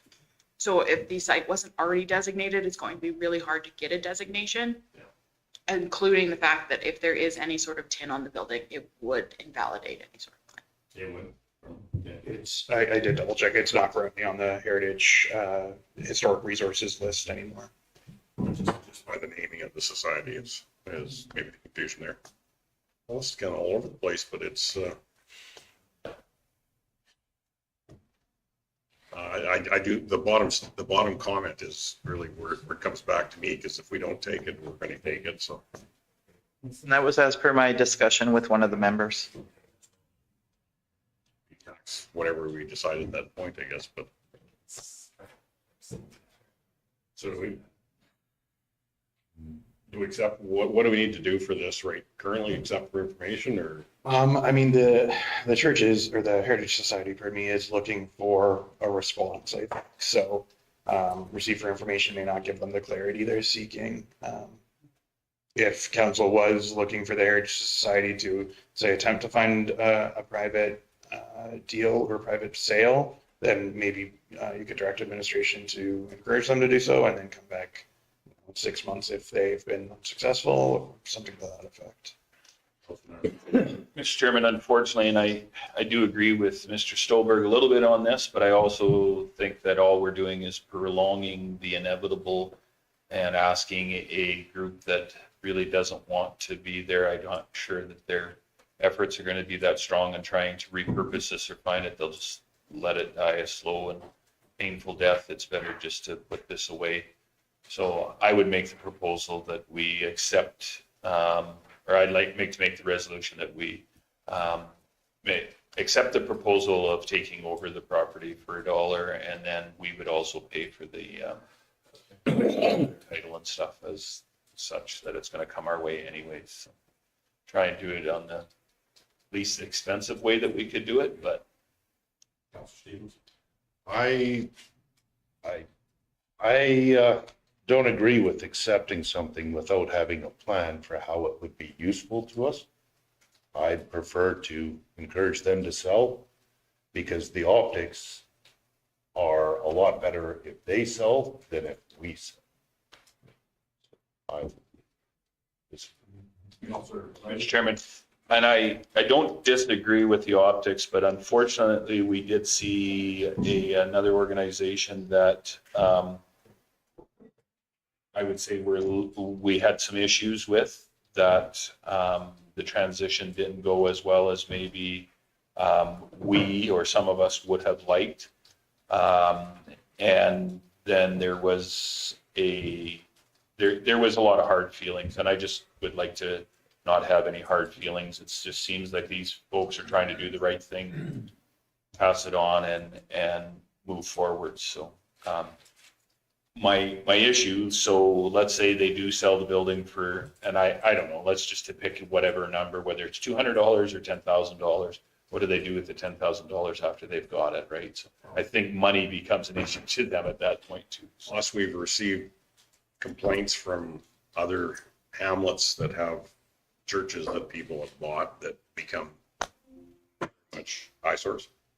And not finally getting and selling it. I mean, that to whoever owns it, that's different than any other unsightly business or property. The one in Botha, when we took over the hamlet, we basically, the village of Botha had taken it over. They had their town or the village office in it. So when the county took over the hamlet, our duties were to clean out their office, and then basically we were approached by somebody to rent it. So yeah, that's all happened in the hands of the county actually. So But it does get, Unfortunately, it's our lot in life to do this kind of it stuff. does get to the point though, like churches are very tied to communities, whether they have Sunday services or not. It is a very, it's one of the links back to those old hometowns. So. I do think it sets a dangerous precedent that anything can be built or restored and handed over to us anywhere. Anything can be. We have tax sales that nobody bid on. Guess what happens? They're handed over to us. So be it, but this is accepting instead of. So, and I get where you're coming from with this, Mr. Stevens, but I don't know if there's a case of this becoming a tax sale issue. Because they don't typically pay taxes, do they? No. So this is a case of they're damned if they do or damned if they don't. They are going to be, by forcing, I can't help but portray that I think these folks are really trying to do the right thing. The other option is that they put it into perpetuity and all the members pass on, and then this just fits or just sits and just lingers forever and ever and ever. Because if none of the members are around to dissolve this organization, then it becomes a bloody administrative nightmare going down the years forward. I think by doing this, I think we're actually, I don't disagree with you guys, but I do think we're saving ourselves and administration in the years to come a lot of headaches. So I just see these guys going, okay, we're done, we're quit. Just let it sit. It deteriorates to nothing. We have to go after the society. The society's not there. Who's the people? They walk away and they just say, thanks for coming out. At least if we take ownership, we get to control it. Whether we knock it down, whether we try to sell it, whether we do something with it, it's better that way than to leave it just idly sit. I don't know, say like an instance like that. Okay, I do believe that we should take on it because we're going to be the next ones in success, and I don't want to see it just rot away. But whether we take it on and then say like I start advertising it, whether it's going to be an auction, put it on the website, and change hands. Okay, if someone finds it, whether it might end up being only sold for $1. We have no idea what it's going to go for. But at least if someone turns it into say like a residence, we could turn that into tax paying. Maybe they'll turn it into a business and become a bank. Yeah, a great brewery. We have a motion on the table, or a resolution or motion. Yeah, motion on the table. There's been lots of discussions. I'll call the question. All in favor? Opposed? 3 opposed. Councilor Grover, Stevens, Stillberg. Hence, it's carried with 4.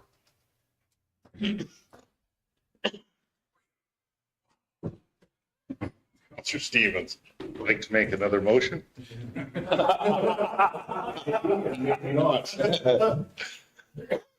It can be defeated, that's fine. I'll make a motion that we instruct administration to seek a use, whether it be rental, sale, or a use of this building, whether it be for the community, sale or rental, but I don't think that taking on another asset, which maybe we get it. Yeah, we can do that. We have actually, we have that for all our animals. But no, I think you want to bring back some options, right? But that is a work group for all of our vacant buildings in our hamlets. If I may then, can I suggest that Mr. Stevens modifies his to add this property to the list of vacant properties that are being researched for rental or sale purposes? Would that work for you, Mr. Stevens? that works. Do you want to bring it back for more discussion? I mean, what's there to discuss when we don't know what the options are?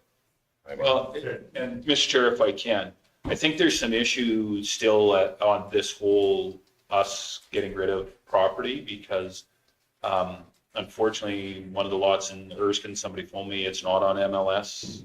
It's not anywhere to be found necessarily. And I think we, in our strategic plan, made a very concerted effort that we wanted to change that. And I think we need to have a little bit more kind of conversation at council to see if we can set a stronger direction for that. So I think you're right on this, Mr. Stevens, that I just would like to see it come back, that's all. Are you okay with that? Yep. So you have his motion?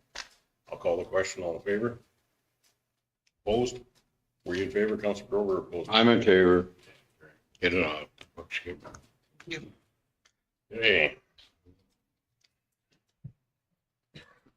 And that can come back at any time. It doesn't have to be immediate, right? But it is what we brought up in for all of our hamlets.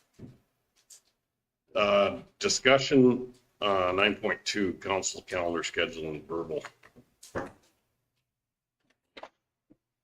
So was this something that you wanted to bring up? I wasn't able to. I can take this one. So at ASB, there is a request for workshops and things like that to be placed on council calendars for awareness sake. We did want to, after giving us some thought, we wanted to bring it back to council because we have had some confusion in the past when we have done that, as we used to, where pretty well anything that was put on a calendar might be assumed, oh, I need to be there.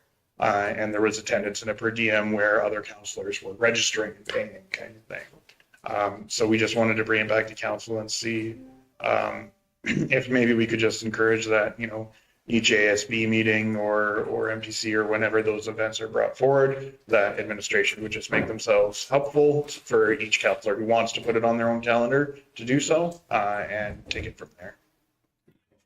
Mr. Chairman, I think, or Mr. Chairman, yes, I think the key to this is, number one, we have to police ourselves as council. Number two, if you put it on as optional for us, and you can put it optional, at that point, if you see the word that it's optional behind it, that's a non-per diem item. It's not the situation for you. So if it becomes as a attendance is asked to be there, then it is. If it's an optional one, that is something that you would get as non-per diem. It's a pretty simple fix. Stevens? I think those 2 points contradict themselves, because by asking admin to update all of our calendars, they are making the decision what is optional and what isn't. And that kind of contradicts us being self-policing as councilors. So if it's on the agenda package at the back, when these meeting dates are, whether it be an ASB or an MPC meeting, these are the list of workshops. We can, if there's ones that we feel that we need to go to, we'll just throw it in our own calendars and go. Well, and I don't disagree with you, but the changes come and can't get canceled, and then I miss and I show up at somewhere. It doesn't make I'll be honest, that's fine. My participation as my calendar gets busier and busier will become less and less. If administration wants us to attend these items, I would love to go to a lot more of these, 100%, but my time, as much as anybody says that we get paid for this and get paid so terribly well, it's not high on my priority list if I am going to have to show up and then it's already been canceled and I didn't know about it. I need this to happen for me. I prioritize what I'm going to do and when I'm going to do it. And if I don't have that, it's very simple for me. I just won't be there. For example, our Friday coming up, I think it's very important that we show up, but I will not be there. For the staff function. Business takes precedence. It is. Okay, well, that's Councilor Gender. So like on Friday, that's going to be the luncheon with all staff, is it? Yes. Okay, that is a thing that we would typically, I would say that we don't charge for. No, typically we don't, and that's not what I'm concerned about. I mean, that's not where I'm at. It's just the fact that I cannot make. I would love to go to this, and for the ASB, I really would like to see the ASB updates hit our calendar, because I think it's important that we support the Ag Service Board and what they're doing. But I can't do that if I don't, I'm not going to sit there and put 5 of them into my calendar. I just won't. If it's simple for them to get every one of us quickly, we should have the wherewithal to put in and what we're going to charge for and what we're not going to charge for. If it becomes a pissing match, well, then that's the case, right? And that's what's happened in the past, so. And I agreed with Councillor Nyberg until last week. I was at a SRO officer meeting, and I just tried to update my calendar with the date that our next meeting was supposed to be. And then I start getting replies that people are accepting the meeting, and I'm thinking, oh no. Much easier if somebody else does it. Oh, but no, I did it in my count. I was That's what I'm saying. How many have we got, how many times have we got from other counselors updated information that in our calendars from other counselors that are going like, delete, I'm sorry, I realize I'm not going to that one. Ernie's put it in his calendar. Yes, absolutely. I am not going to the waste management meeting, Ernie. I'm sorry, I'm just not going to be there. But I do agree that we are the ones that actually had it taken off the calendar in the past because people were saying it wasn't optional. Yeah. So I don't know about the optional piece, Andrew. Is that I mean, the optional part, when we do it the actual formal optional way, is not particularly clear. We would have to just put it in the title, optional : event name kind of thing. That's probably the only way that would be noticed. everything's optional. But I gotta say myself, if I don't do it at the end of the meeting, I won't be attending the meeting because I do live and die by my calendar. Mr. Chairman, everything that we do is optional. Other than the council meetings that we have to show up, everything that we do is optional. So, I mean, whether we charge for it, that's on our own, it's not on your guys'. If you throw everything that's not part of the MGA as optional, well, then that's an optional meeting, right? So if I may, consistency, like if you want us to put it in your calendar, then we put it in everybody's calendar, because we can forget stuff and we'll end up forgetting you and putting it in yours. So if council wants us in, then just tell us to put it in and that's what will happen. I am fine with that, but I don't want people just because they see it in their calendar saying, well, I have to go to it, because that's not the case. No, that's not the case. I would say unless you're requested to be there, and you decide to show up at a workshop, then you're doing it basically if you were a citizen, right? So there's no remuneration attached to it. Mr. Chairman, we have a pretty clear criteria what you can and cannot bill for. Anything that's outside of that is this sevens group to make a decision and say, listen, Les, I saw that you had billed for the housing management body, the County of Stettler Housing Management Body. Why did you bill for that? You showed up at the Christmas party with your mom, right? Or your mother-in-law. I get that you're there, but that doesn't mean that you get to bill for it. I'm just saying, we have to have criteria for ourselves.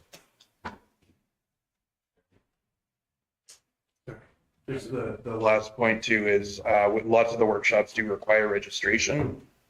So we do need counselors to respond that, they would like to be registered or register yourself, because especially if you're attending as a private citizen, there are sometimes fees associated with that, right? Yeah, I was just going to add to that one too. These workshops, I mean, if you're attending, you're going to, learn some information. And I went to last year, the farm succession one and the dugout management one, but I registered and I paid just like anybody else. Like, just because you're a counselor doesn't mean you get a freebie at these either. I mean, you follow the process just like everybody else, but I mean, if you want to know about it, that's a different story. But just because it's in the calendar doesn't mean you don't get paid and you don't go free. I find is that we have committees, we are assigned to committees, and we only charge for the committees. What are your thoughts on the calendar? If you don't use it anyways. If it's optional, no, you're not on a committee. Those of you go as a private citizen. But it can still show up on the calendar. So. It can show up there, yes. Paul? I agree the same way. It can show up on the calendar, but if it's optional, well, you're doing it on your own behalf, so. Okay.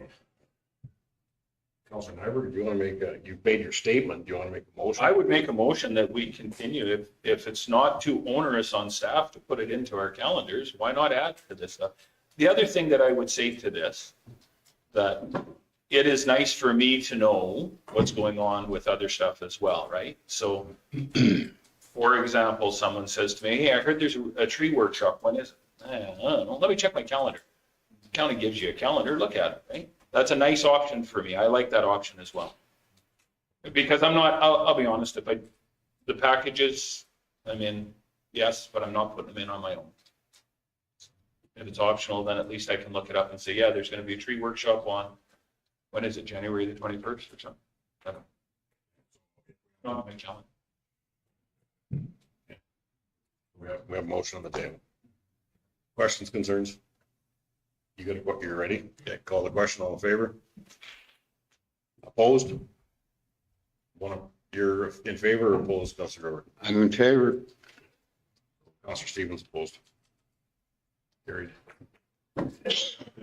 Back to administration, do we have to do something to our bylaws or anything like that, or we just police it? No, that would just be, it's all about the policing and the understanding. So as we go through Councilor reports. Okay. As a note, staff takes very good care of us. I just want to make everybody know that as well. I think they do a great job of making sure that we're in the right place at the right time. I may misuse my calendar because I put what I'm doing myself in there so that if somebody's trying to book a meeting or something, they know I'm busy too. That is actually very, very helpful. Yeah, I use my calendar. So I don't forget. I live and die from it. I mean, I've got other responsibilities that I have to put in there so that I know that if I'm in Edmonton on that day, you're not getting me to come to. It's also very helpful when you actually do respond, is instead of, because of course, as soon as we invite you, it'll show up on your calendar and it'll just show, it's tentative or whatever. Responding accurately with whether you'll be there or not is very helpful for us in knowing. Because sometimes, especially if that changes, like if you accept a meeting, say on Friday afternoon and then say, oh, I'm not going to be there, double check your calendar responses kind of thing. I don't know how to do that, I guess. Go back to your calendar and it should give you the option. By Friday and Friday. Expecting you to show up to a meeting or to a luncheon you said you can't make. Okay, we have just over 20 minutes. We should be able to do our in camera. Than that, if I could have somebody take us in camera. Okay. I will take us into camera. Call the question, all in favor?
M. Mr. Chairman, I'll give you another motion. The County of Stettler proceed with the enforcement of a nuisance bylaw by applying for an order from the Court of King's Bench to have the property at 5003 50th Avenue, Botha, brought into compliance. And the council will direct administration to engage a contractor to remedy any immediate safety concerns identified in the enforcement order issued at said address. Call the question, all in favor? And we will take a break for lunch. Excellent. 1:00.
In 4.1, bylaw 1730-24, land use bylaw amendment.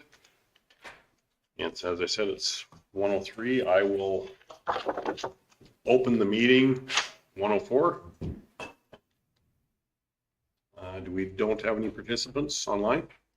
No one online, Mr. Chairman. None in chair, Chambers. so there's no introductions required. Correct. If you could, the nature of the proposed amendment to be read into the record, I think that'd be you, Andrew. Gotcha. Notice is hereby given that County of Stettler number 6 is proposing to amend bylaw 1443-10 as follows. Rezone a 12.5 acre, 5.05 hectare portion of the Northwest 83919 west of the 4th meridian from agricultural district to the country residence agricultural district as shown in the map. The intent of the amendment is to rezone a portion of the Northwest 83919 west of the 4th meridian where a subdivision has been applied for. The subdivision is proposing to separate the acreage from the remainder of the quarter section. The subdivision will have 4 privately titled parcels in the quarter section, triggering the requirement for the parcel to be rezoned from the agricultural district to the county residence agricultural as per the requirement of the municipal development plan. The bylaw may be reviewed at the County of Stettler Administration Building located at 6602 44th Avenue, Stettler, Alberta during regular office hours, 8:30 a.m. to 4:30 p.m., Monday through Friday. The public hearing to hear representation concerning bylaw 1730-24 is scheduled to be held Wednesday, December 11th, 2024 at 1 p.m. or as soon thereafter as possible in the council chambers at the County Administration Building located at 6602 44th Avenue, Stettler. Any person wishing to comment on the proposed bylaw may do so in writing to the Director of Planning and Development, County of Stettler, number 6, box 1270, Stettler, Alberta, TOC 2L0, or by email to cteal@stetlercounty.ca by December 4th, or you may make presentation at the public hearing. The hearing will be chaired by the read. Persons wishing to join by teleconference or speak in person will be requested to state their name and address for the record upon being recognized by the chair. Council will hear verbal and written submissions from any person who claims to be affected by the proposed bylaw. Persons may make oral presentation at the hearing regardless of whether they have provided written comments. Following the public hearing, council may proceed with second and third reading. To approve the bylaw, should you require additional information, please contact Planning and Development Department at 403-742-4441, dated November 15th, 24. Thank you. The rules of conduct that will be followed during the public hearing is the written submission shall be tabled first and read into the record. Anyone wishing to support or oppose the amendments will be given the opportunity to speak up to 5 minutes. Councillors may ask questions of the speakers after each presentation for clarification purposes or direct questions to other presenters. There will be no debating between participants or presenters allowed, and any questions from the floor shall be addressed to the chair. Do we have any written submissions in support or opposition? We do not. Thank you, Rich. And there is no verbal presentations as we have nobody in our council chambers or online. That's correct, Mr. Chairman. Is there any questions from council on this?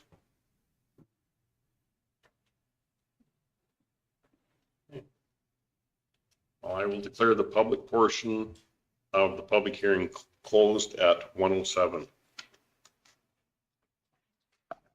If we can jump straight to consideration of the bylaw, just to respect Rich's time. Yes, that would be 10.1. Bylaw 1730-24, land use bylaw amendment for second and third readings. Councillor McKay, I'll give it second reading. call the question, all in favor? Carried. Councillor Stillberg, I'll move third reading. any questions? Call the question, all in favor? And that would be carried. Okay, and following that trend, we are on to the bylaws. 10.2, bylaw 1734-24, amendment to the procedural bylaw for third reading, page 49 of the package. Mr. Chairman, I can take this one. So this is third reading of the one of the 4 amendments to the procedural bylaw that council considered at the last meeting. This one did not succeed to get unanimous approval to consider third reading in the first meeting or in the same meeting as first reading was considered. Therefore, it has come back to you today. This change would change the requirements for removing someone from office to be a 2/3 majority of council to remove them from a committee or from an office on a committee. Based on the discussion from the last council, we did expand the scope of this bylaw from what it showed during first and second reading, because there was a little bit of discussion around the interpretation that council thought it would allow you to remove somebody from an office like Deputy Reeve or a chairman of a committee that all council sits on anyways, when the wording wouldn't have allowed that. So we have included that now. The exception being the office of Reeve is not subject to that because the MGA treats Reeve quite a bit differently, and the Reeve can only appoint it, or the chief elected official, whatever the title may be, can only be appointed at the organizational meeting for municipalities that have an appointed chief elected official. So the change that I made from when you saw it in first and second reading is in green in your package, and just expanded it a little bit. So with the Mr. Chairman, Go ahead. with the MGA, what if our reeve became incapacitated? How do we deal with it? That becomes a vacancy. It's not a removal at that point. So you can, yes, you can fill a vacancy. And there are very specific requirements. That's why we must always have a deputy chief elected official, but may never have more than one chief elected official or deputy chief elected official.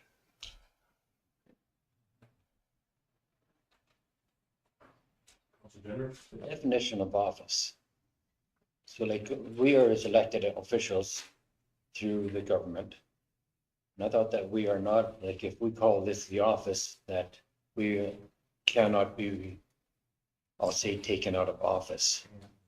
So that's a fair point. In implementing the word office, I considered where you hold a position as an officer. And perhaps that would be wording we could amend to be clearer.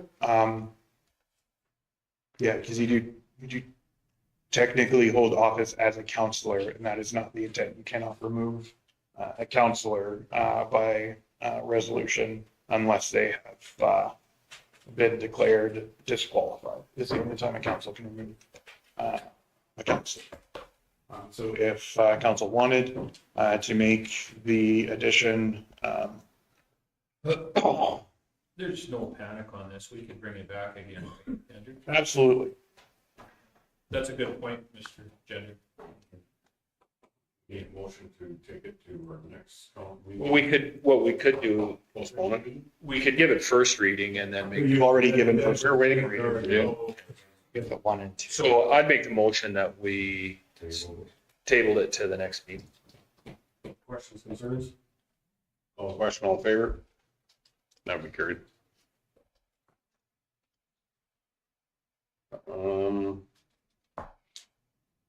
Okay, 10.3, bylaw 1736-24, Buffalo Sound Special Tax Levy Bylaw for first, second, and possibly third readings, page 52 of the package. Thank you, Mr. Chairman. So this is a, hi, okay. This is an annual special tax levy bylaw. Where are you buying the black ones? Phrasing. Sure.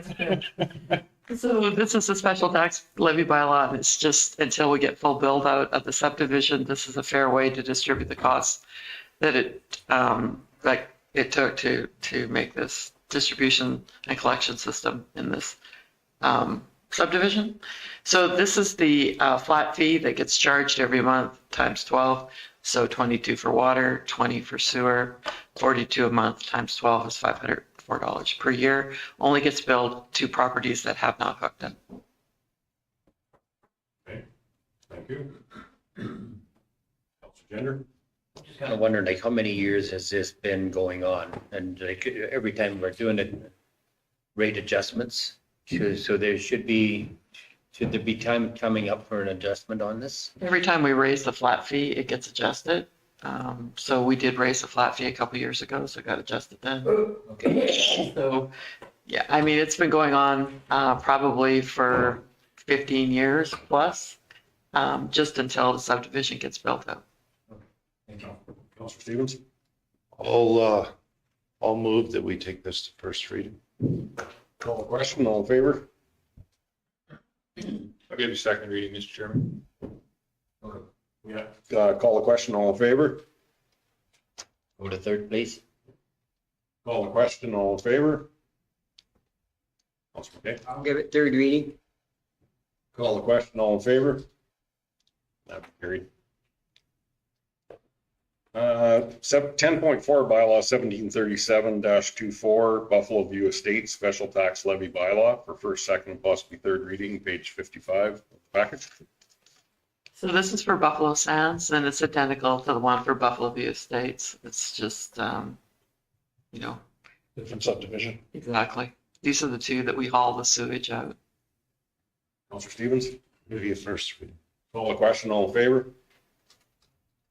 Counselor Silver? I'll give second reading. Call the question, all in favor? Counselor Gender? Go to third, please. Call the question, all in favor? Counselor McKay? I'll give it third reading. Call the question, all in favor? Carried. 10.5 bylaw 1738-24 operating boring bylaw for first, second, and possibly third readings, page 58 of the package. So this is another one that we have to do annually. The bank requests that we pass this bylaw annually. And this is to guarantee payment for the visas. And I think this year we're actually using it as we finance the greater rebuild through Finning. And it's stayed at $3 million for some time. We have raised it in the past only if we've believe we've got some extra expenditures for some construction that may take place before we receive the grant money. So this is pretty similar to last year. Councilor I'll give you first reading. call the question, all in favor? Silver? I'll give you second reading. Call the question, all in favor? Counselor Gender takes third. Call the question, all in favor? Counselor McKay? I will give it third reading. Call the question, all in favor? And that's carried. Okay, 10.6 from the additions. Bylaw 1739-24, water wastewater bylaw for first, second, and possibly third reading. It's in additions, page. All right, so Andrew loves this bylaw, so let him speak to us. Yeah, at this point, I think the water wastewater bylaw is effectively a standing agenda item. This is a end of the year update. I apologize, the version included in the original package had some mistakes, so you will see this in the original package, but the version we wish to consider for first, second, and possibly third reading would be in your additions package at page 14. So we are in accordance with the change that the Shirley-McClellan Commission has proposed. We need to account for those changes as well as our own inflationary costs. So we are proposing to increase the water rate in all service zones by 5% and increase the bulk water rate from $4 to $4.10 per cubic meter. And then lastly, there was an error in the calculation of payments for the updated from last change we made to this bylaw when we updated the cost to debenture a water service connection. It was calculated on the basis of 2 payments a year instead of 1 payment a year, because that's how we pay for borrowing. But when we charge for borrowing, we do it the normal way, and that screwed it up. So we are proposing to correct that. Mr. Chairman, can you have that explained again? I'm sorry, I'm not 100% accurate. So what happened with the rates for connections at the new Yeah, at the last time we updated the water and wastewater bylaw, we updated the rural connection fee to be $20,000 for a hookup. And as well, we updated the interest rates both in the Erskine fee where you can amortize it over 5 years and the rural fee where you can amortize it over 15 years. When we calculated what that payment would be, or when I calculated it, I made an error in an assumption that we would be split, doing 2 payments a year when we only actually charge 1 payment a year. I did the 2 payments because that's what we have to pay to ACFA, and so it actually lowers the amount of interest we pay. So this is just a correction. It changes the Erskine hookup fee by $11 a year, and the rural fee $15 a year difference. It's really just a difference in the interest calculation.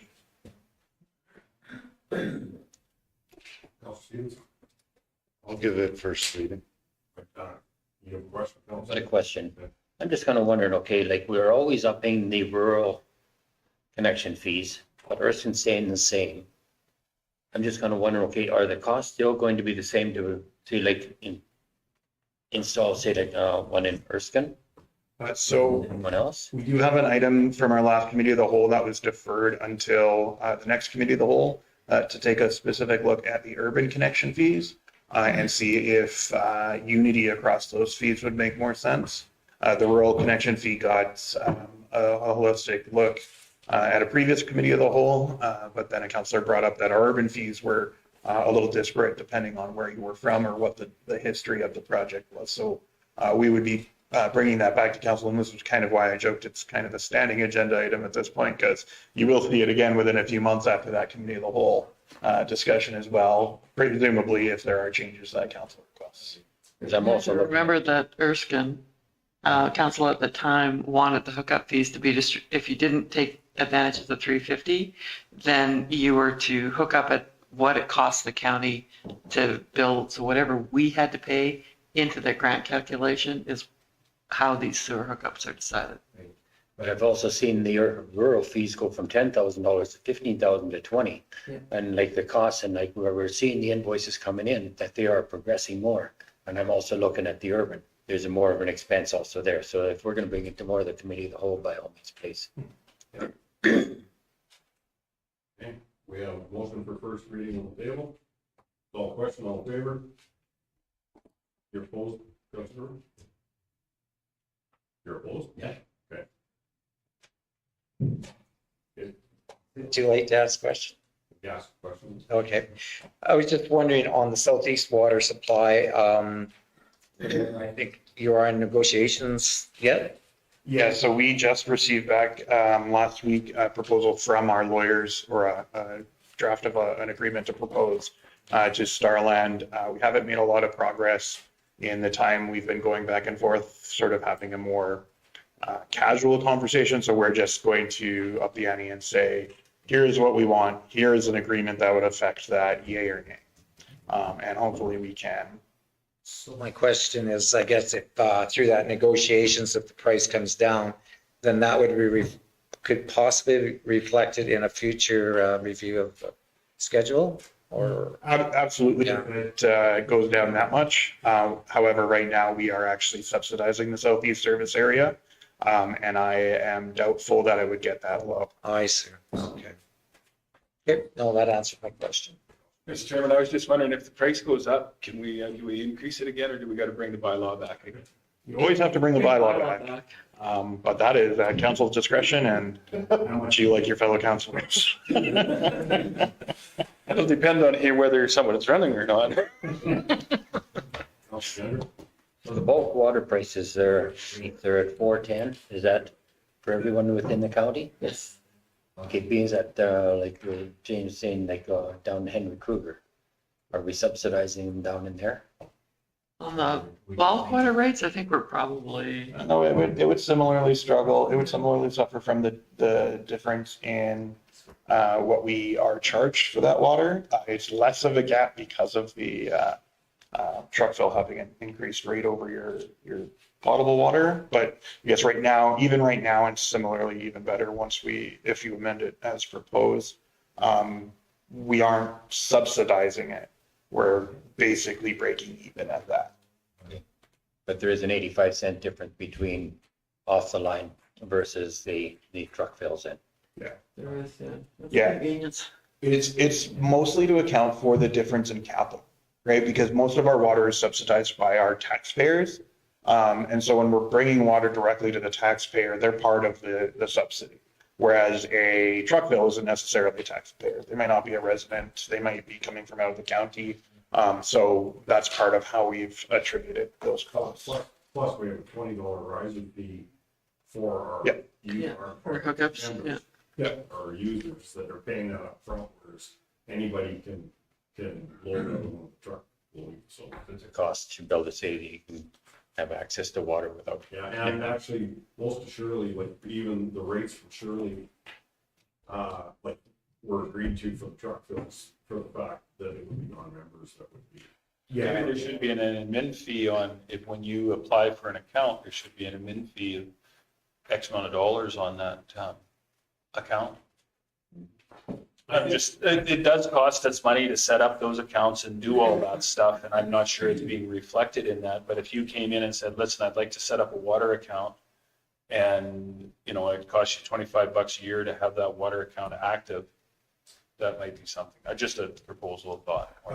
I would just add for consideration on that thought that the alternatives to getting an account with us, being credit card in only one location currently, or cash, those actually have some inherent costs to us as well, that it may be worth keeping the account basis cheaper and more attractive to avoid some of the costs we see with maintenance of these coin slot things and then the charges for the credit card fees. If they have the option, it wouldn't be an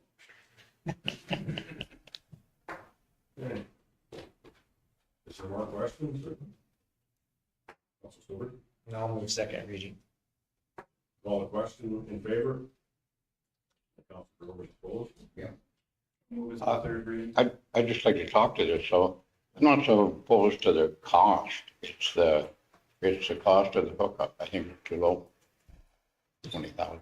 And Mr. Grover, we just discussed I know. that, we're going to bring it back for another deal. That was brought back just recently, though. Yeah, You weren't here, Mr. Clark, when we were meeting you up. No, it was brought back to a council meeting. I wasn't here for the committee in the whole session, but yes, Councilor Stevens. Do I understand this correctly? We already made the change for the rural connection fee? That is not included in this current amendment? So we had changed the rural fee. So under 2.2, the fee to connect to a rural water system was previously 15,000. When this bylaw was last considered by council, it was changed to 15,000. Then when we were reviewing it this time, we noticed that our calculation for what that fixed annual payment should be was incorrect, that I did the math wrong. So that's the only change here. Theoretically, we could actually not list what the payment is and simply describe it as a 15-year amortization at 4.7% or 4.76% interest with 15 annual payments. I would have avoided the miscalculation entirely. It would have had the same legislative effect, but we put it in there for the best transparency to the ratepayer. But that, oh, sorry, go ahead. The point I was trying to clarify is if the objection is the rural connection fee amount, that's already been changed. That isn't part of this vote. Yeah, this bylaw does not propose a change to the rural connection fee. Was that changed last month? It was either, yeah, I think it was just last I think month. it was last month that was changed from $15,000 to $20,000. Yeah. That's why this is a standing order. This bylaw is a standing order. So Councilor Grover, it had been discussed. I know, but I still think it should be higher, because every time you put water on a quarter, quarter's worth $500,000, 50,000, 40,000, 30,000, it should be more than what it is. The only thing we really should be debating on this though is I know. the amortization over the 15 years. I know that. 4.76%. Yeah. And we are going to discuss, Mr. Chairman, we are going to discuss the urban hookup fee come forward. We just never had that opportunity to have that discussion. Because we hooked one up, had to come from the other side of the road underneath and stuff, and it cost us more than $15,000 to hook it up. And it wasn't to a house. I don't know. That 20, within the 20,000 fell into that range of it, not under. Yeah, that's what I understood by not being a committee. The whole, and that was my choice. That was still when it was 15. Carry on. We'll stop beating you up there. Yeah, you well, you were beating me up. I have a motion to go to third reading. Okay, call the question. Go to third reading. All in favor?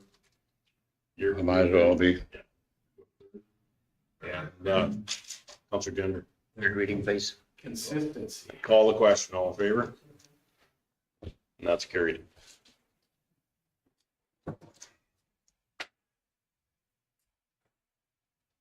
And that gets us through our bylaws.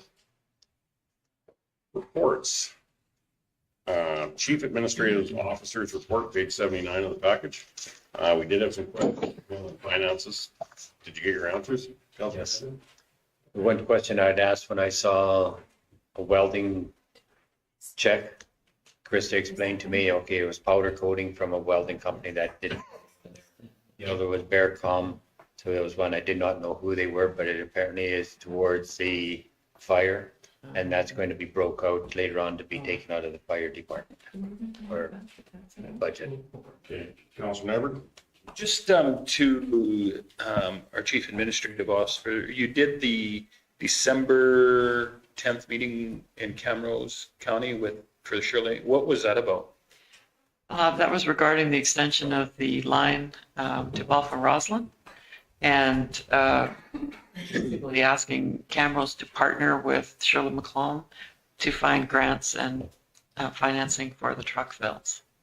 Because when we put the original application in, we assumed we were going to hook up to their existing systems.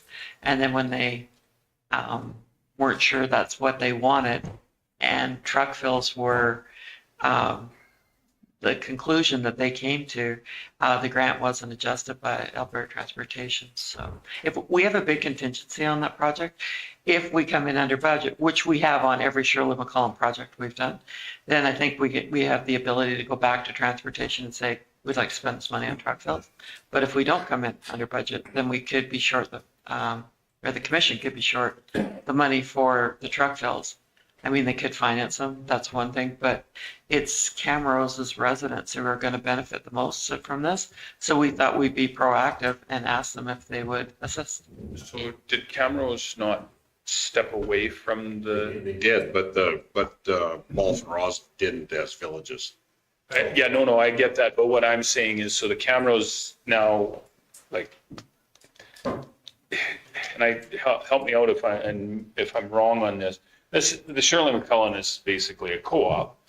And if you're not a member of the co-op, you really shouldn't get the benefit of having that. So help me out in understanding. Yeah, we're going to be. They pulled the pin on us and now we're letting them back in. It's going to be a bit of a bureaucratic nightmare, but we're going to work our way through it. Maybe they buy Balfour Roslin, and then Camrose County reimburses Balfour Roslin for the water that's used. And the truck fills would be owned and run by Shirley McCollum, so basically the commission's buying water off itself. And the pricing off those truck fills is decided by the commission. But another part of this whole question is there's been some inquiries come to Randy about tie-ins along the line with as they've seen activity up in that area. So that was brought to Camrose's attention is you have residents asking us when you're a non-member to tie in here. So that should be at their council table also. So what would it cost them to buy back in? Well, I think it's the debentures, right? They would have to pick up their share of the debenture. I withheld their water allocation when they left. So that was a benefit for us right now, especially when we're in the middle of a drought. But I think it's nothing that we can't. No, I'm just wondering if they wanted to join back in, what kind of money are we talking? Are we talking? They haven't said that. $1 million? Are we talking 2 million? Are we talking, give me a ball. I don't know, James. I'd have to sit down and work it out. And we know that it's going to be something that we're going to have to put some effort into and make sure that it's fair for the commission, and which ultimately is fair for the county of Stettler and fair to the county of Camrose. And the only reason that I'm asking, Mr. Chair, is because at RMA I had their read asked me some questions. They were pretty interested about getting water into the east side of Camrose. So that being said, I just wondered, I said, I don't know. The truck fills at Balfour Roslin, the line would have to go there and not tying into their systems. The truck fill is there, so any water sales based, especially on the pricing we just talked about for non-members. We have people from Camrose County coming a lot into Red Willow right now.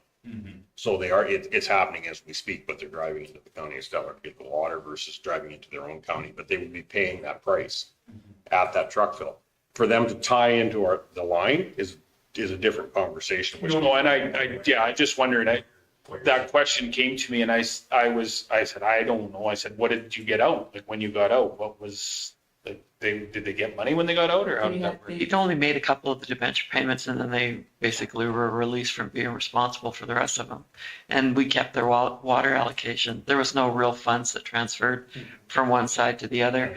I mean, as we go forward with the provincial government, and we're looking at stacking of administrations on everybody that owns a line off a water treatment plant. I mean, maybe Highway 1221 and Shirley-McCollum may amalgamate, and then Camrose would be a member again. So, I mean, we just have to sit down and work it out. But they do seem quite interested in having water available for their producers. Absolutely. We've also had an inquiry, though, just, kind of do you think there's any chance? But we haven't had a formal letter or anything from Beaver County wanting to know if there's any way they can tap into That would be another total question, whether it would be a different rate for non-commission members, or it would be, you have to pay back, so you have to pay so much in commission, but we have not, as a commission, went down that yet. Andrew? Yeah, so I was just going to say that the truck fills are pretty easy to keep fair, that a resident doesn't, or that non-member residents are already paying a premium. But yeah, the concept of piped water to a non-member is outside of the bylaws of the commission currently, so it would have to be quite a long discussion. Even when Lacombe and Camrose were withdrawing, it was a whole study to determine the impacts. Don't necessarily think we would have to get quite to that level of detail, but it would be an involved research. Plus, their water rate that they're paying Highway 1221 is quite a bit more than what Shirley-McCollum is charging. So.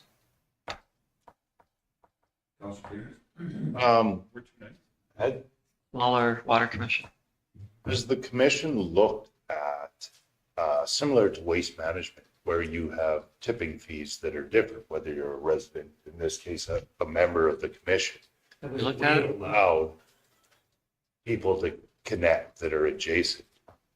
Could we look at a separate connection fee for non-member residents?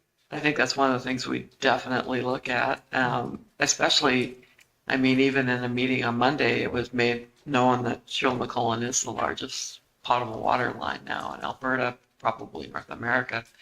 And we've had like an inquiry from Beaver County. We've had an inquiry from Starland County to get water down to Rumsey. We've had a little bit of interest from Flagstaff County too. Right. So, I mean, because we're there and because the commission has taken the initiative to get water anywhere they can, it's easy to tee off of and go to the next county. So, yeah, I think we're going to be spending some time looking at the different alternatives. Yeah, I think when you do take a look at the bigger picture, I'm having a little bit of trouble wrapping around my mind that it's fair for adding all new ones. They can access water even if it's higher when the members have already paid in for their people, and then and some people are getting on without paying. I think that has to have a really serious look. Yeah, I agree. I also think that if we, got stingy and said, no, you can't hook up, that probably the province would come in and say, no, you're hooking them up, because water is such an issue. Right? It's got to be somewhat fair. As fair as we can get it to be. Yeah. Because it costs the county of Stettler a lot of money to be part of Shirley. 40%. So if you're letting on other counties. But every time we let another county on, that would bring our percentage that down a little bit, right? But we have to recognize what we've already paid. It would bring our percentage down on future debentures, not the investment already made. I was just wondering, okay, when you and Larry had gone up to Edmonton for November 18th, was that trying to pry a little bit of funding? Well, we were really interested about, what was available. And I do think there's some funds available for maybe some different projects, but I don't think 25 would be the year. I'm kind of thinking 26 might be the year. But Andrew and Larry and I went up there, and it was kind of funny because we had a budget meeting scheduled and we declined to go up there, but they were so insistent that we be present at the table. They paid our registration fee. Alberta Transportation did. So we went up. I'm glad we went. We learned a lot. We had 2 ministers there, and all the aides from Alberta Environment were there because Rebecca couldn't be there, but Rick McIver was there, Devin Dreeshen was there, and they sat with us for an hour and listened to our questions. And one of the things we talked about was we need more money for truck fills. They capped truck fills at 150,000. They're costing us about 650,000 to build. We need more money, and they were making notes and really seemed to be interested in what the commissions that were there had to say. The other part of it too was, from the transmission versus distribution, it was brought up again to the fact of, transmission's kind of been quenched at urban to urban or running to an urban end user.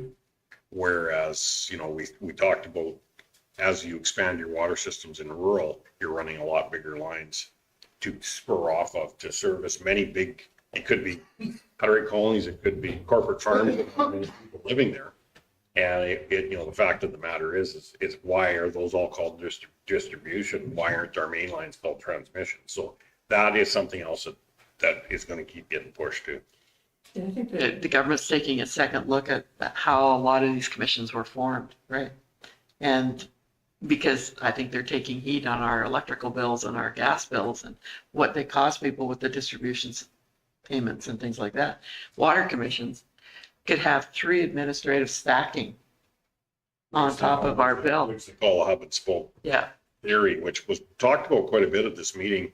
And a lot of the commissions we were looking at were based around the cities, and a lot of different suppliers tied in, and one tied into another to another. So it was like 2 to 3 different billing systems before the end user saw water. So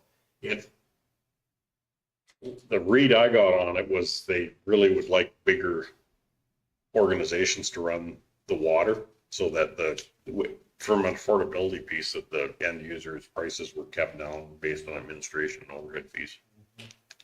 Every time it's handled, the price goes up a little bit. Well, you've got the production of the water at the town Stettler treatment plant. There's an administrative charge on that, a pretty hefty one. And then there's the administrative charge of Sherwood-McCollum. And then there's the administrative charge of every municipality that we provide water to. And so there's, three stacking. And that gets to be expensive. It probably adds so many cents on your water rate, right? A question back, which I'm just thinking as you talk, does Castor and Halkirk and those places have truckload facilities? Yeah, most of them do. So their prices would be not corresponding to what we're seeing here. Right, they're not necessarily at parity. I'm not actually sure what their truck fill rates are. I think they're typically higher.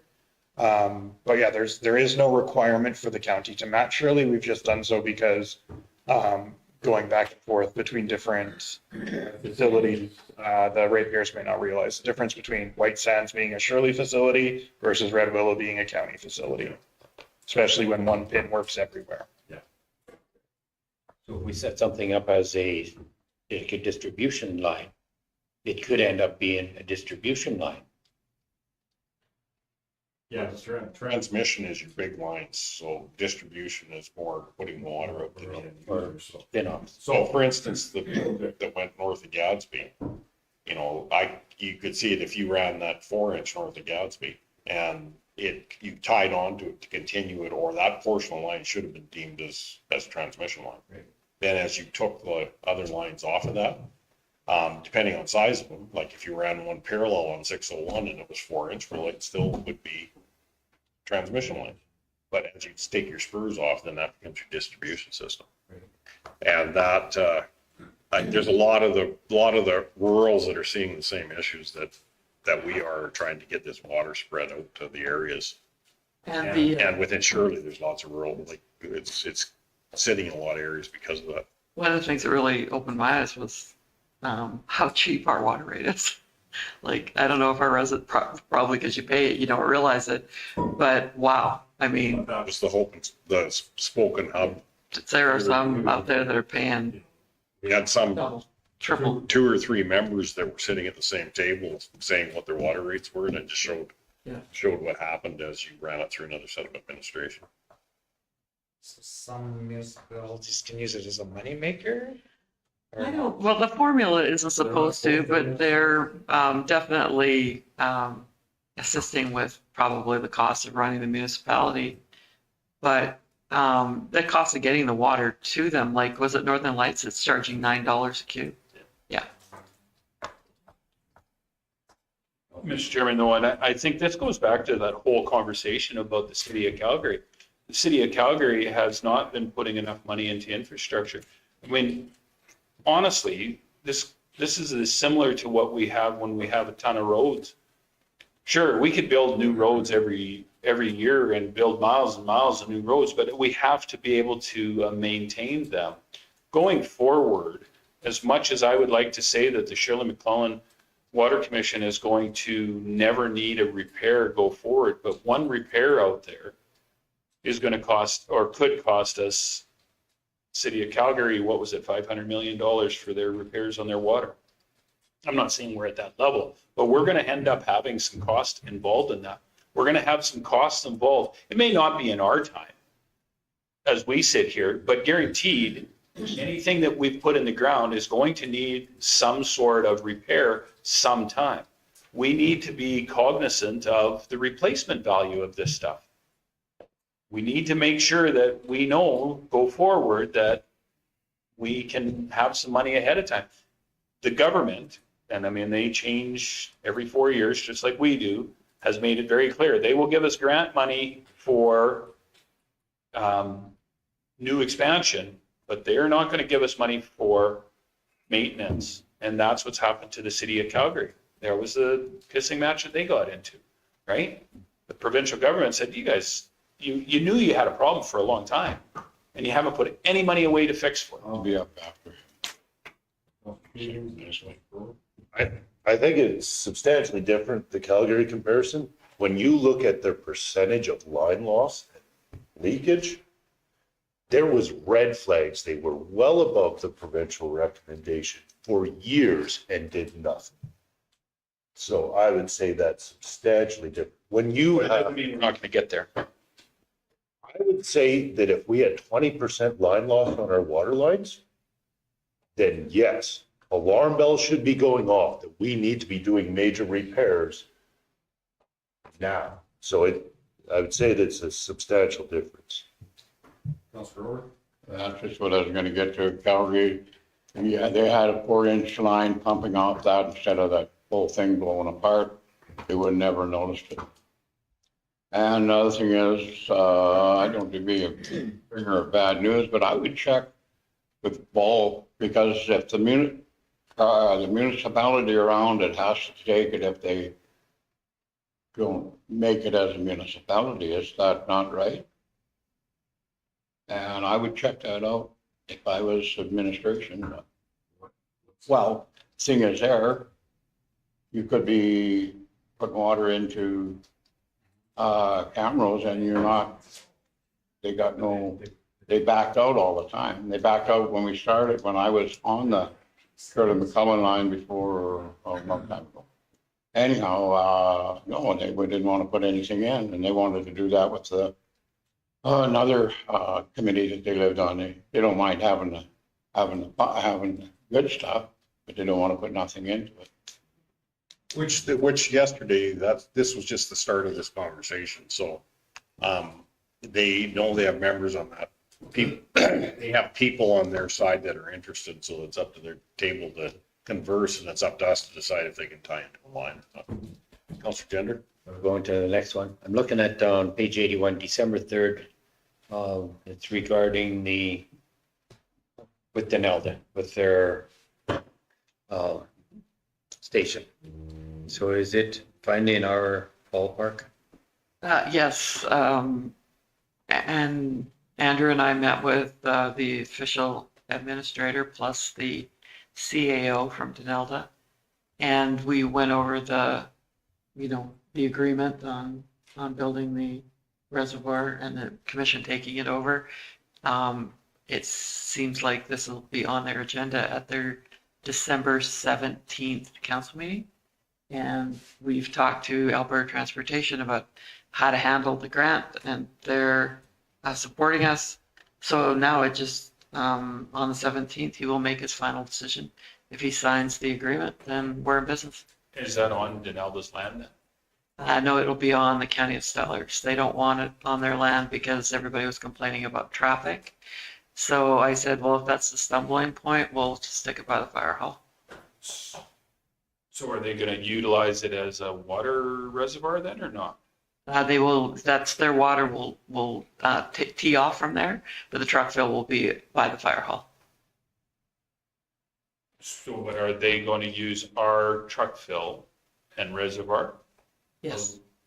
So I'm That's up to that's Shirley. Yeah, and Denelda's a member of Shirley. So now Shirley McClellan owns a reservoir that is going to supply a municipality. Is that correct? Once again, water rates will, With a surcharge. water rates surcharge will dictate what that is, and it'll have to be calculated as a fair surcharge. Right, and Shirley McClellan's only paying roughly 25% of it. So does the county, We will enter into a lease agreement with Shirley McClellan for the land. we're going to get money for it? Well, if that's council's direction, Which in most cases, though, the land is. it's $1. Well, that's what I'm at. Within Shirley McClellan. I'm saying, I mean, this municipality usually gets the benefit from it, it puts up some land. And I get not having the truck fill there, okay, so I understand that. But, I mean, seriously, folks, this is getting to be a little bit ridiculous. You can't put it on my land, but I want to use your stuff? Like, I mean, honestly, I have a real dim view of how that's coming down. So again, the ratepayers of the county Stettler are going to have to pay to subsidize another But municipality. we're not having to pay tax on that land to that other municipality where we have land within it. So, James, it happens with like the commissions all throughout. But on the same sense, it does still come down from a water charge basis. Yeah, so White Sands is a typical example. I mean, how many producers in the county of Stettler use that truck fill? But it sits on White Sands land, and their residents use it too. But I would say probably the biggest majority of water that goes out of that truck fill is ours. Who sells the water? Commission. I kept ownership of that one. So we do have the option to have a different water rate off the reserve into Denelda to recoup the commission's expenses. Not just an option, that's the proposal. That there would be a surcharge based on the calculation of the operating expenses of the reservoir. And my second point is, yes, I agree with you that it is irritating that a municipality is not providing one of those basic service to their residents and the commission has to do it instead. I get how frustrating that is, but it isn't the first time the commission's bought property to place a fill I station. know, and it's not the first time I've seen a dim view of doing it, so. But with all due respect, Councillor Nyberg, where the water comes into the village of Denelda is on the county property. I was under the understanding though that we were not allowed to transfer water from one municipality to another like that, but. Denelda is a member of the Shirley McClellan Water Service Commission, and they make their payments on all the debentures. But the water's coming in from the county instead of to them. No, coming from Shirley McClellan. Shirley McClellan, yes. It is now. Shirley McClellan will lead the portion of the land of the county of Stettler, but that is Shirley McClellan leasing. I also look at it as benefit. Semantics, I get it. I see how the bureaucrats are working here, Ed. I also I gotta wear different hats when I'm wearing. Yes, you do. But also big benefit to for our fire protection is we have that water fill right where we're filling fire trucks. And that's a big part of this too. But I'm. Instead of those trucks having to drive to Red Willow to fill. And the way the way the water comes out of those truck fills, I mean, it's, I mean, our producers, we're going to be servicing a lot of our producers because this is going to open up, instead of them having to drive to Red Willow or White Sands or even Gatsby to fill up, they now can come to Denelda. And also, believe me, we got a lot of guys coming from the county of Camrose that are coming in and paying to get water from our truck fields. Does Bashaw have a truck field? Yeah. So if Bashaw has a truck field, there could be a lot from our county, Bashaw right now too. Okay. My next question is, when this reservoir is completed, will their fire hydrants be fully functional?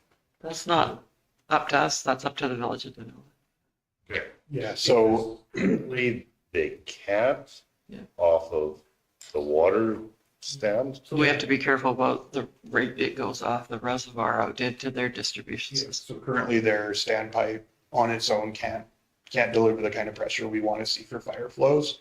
However, we also recognize that walking in, we can't just set the pumps to nice high pressure, lest the Denalda infrastructure underground not be able to handle it. So that's going to be still sort of within the village's purview, which fortunately, because of this deal, they'll retain more of their grant funding that they can dedicate to some of their water mains to address that issue.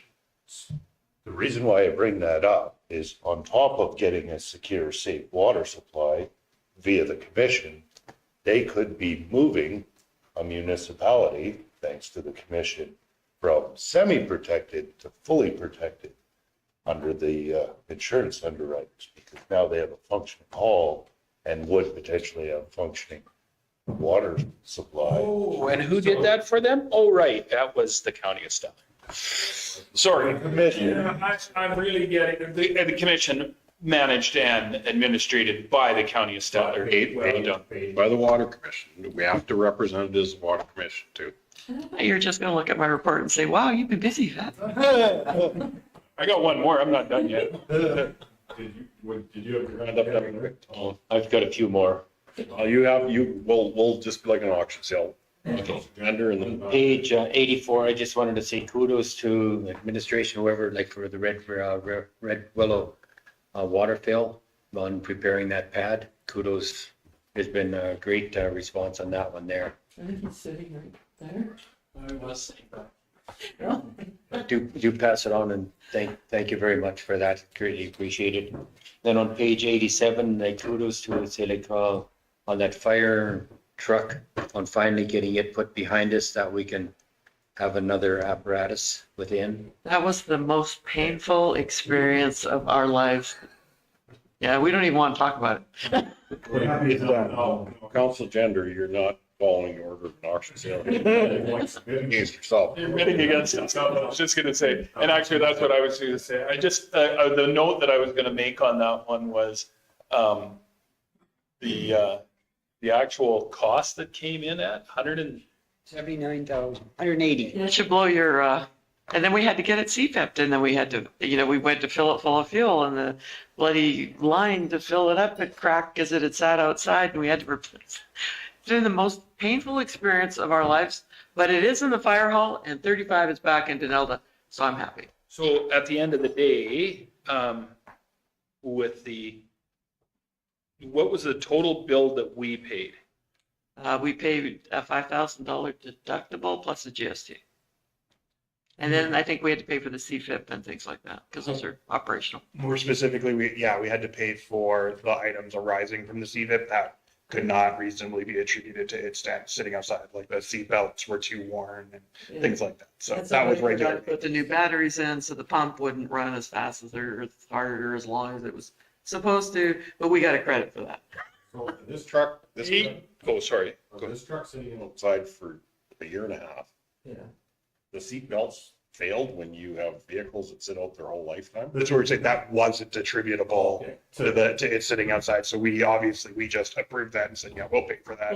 That's just, the seatbelt are starting to fray. It happens in a commercial vehicle. They had to be replaced. If I would have known what I know now, a year and a half ago or 2 years ago, I would have cleaned out one of the bays of the shop, much to Greg's dismay, and that thing would have been sitting in there till the day it went to get the new front end.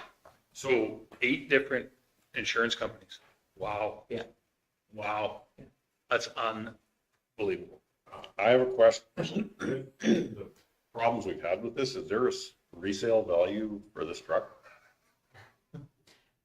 Well, Resale on fire equipment is challenging to begin with because you're working with such a limited market. plus they wouldn't have they would have wrote it off if they didn't believe. Well, I absolutely, no, but I mean, still from a if we could get value out of it to put into a tender very similar to what went back to Denelda, would we maybe not be better off than taking the chance of having the city gain for Well, being written off with the cost of parts versus, well, we now have a front end that we can get parts for, which is better than what we had when we started. back end? It doesn't have that many miles on it. The pumps are in really good shape. And what this truck does that 35 doesn't do, or 25 or 45, is that it carries more people. So when this thing, I'm talking like firefighter, when this thing pulls out of the Stettler fire hall, there's 6 guys in there. It pulls into a field with Pulls into a field again. hazardous, went through the roof. I'll start on a fire if it goes off the road again. But yeah, it's a good truck, and it's not that old, and it doesn't have that many hours on it. And it holds a lot of water. Hasn't done anything for 2 years. Yeah, painful. My question is, that's the funniest looking pavement I ever seen. Like upland hay, I wouldn't mind having that pasture that it was driving on. But is there no accountability to the fire chief at the time for this? I'm just very grateful, Dave, that the insurance company covered it. If it was my business, my fire trucks, and I had 2 of them, and they did that with one, I'd give them this pink thing, they could take it home with them.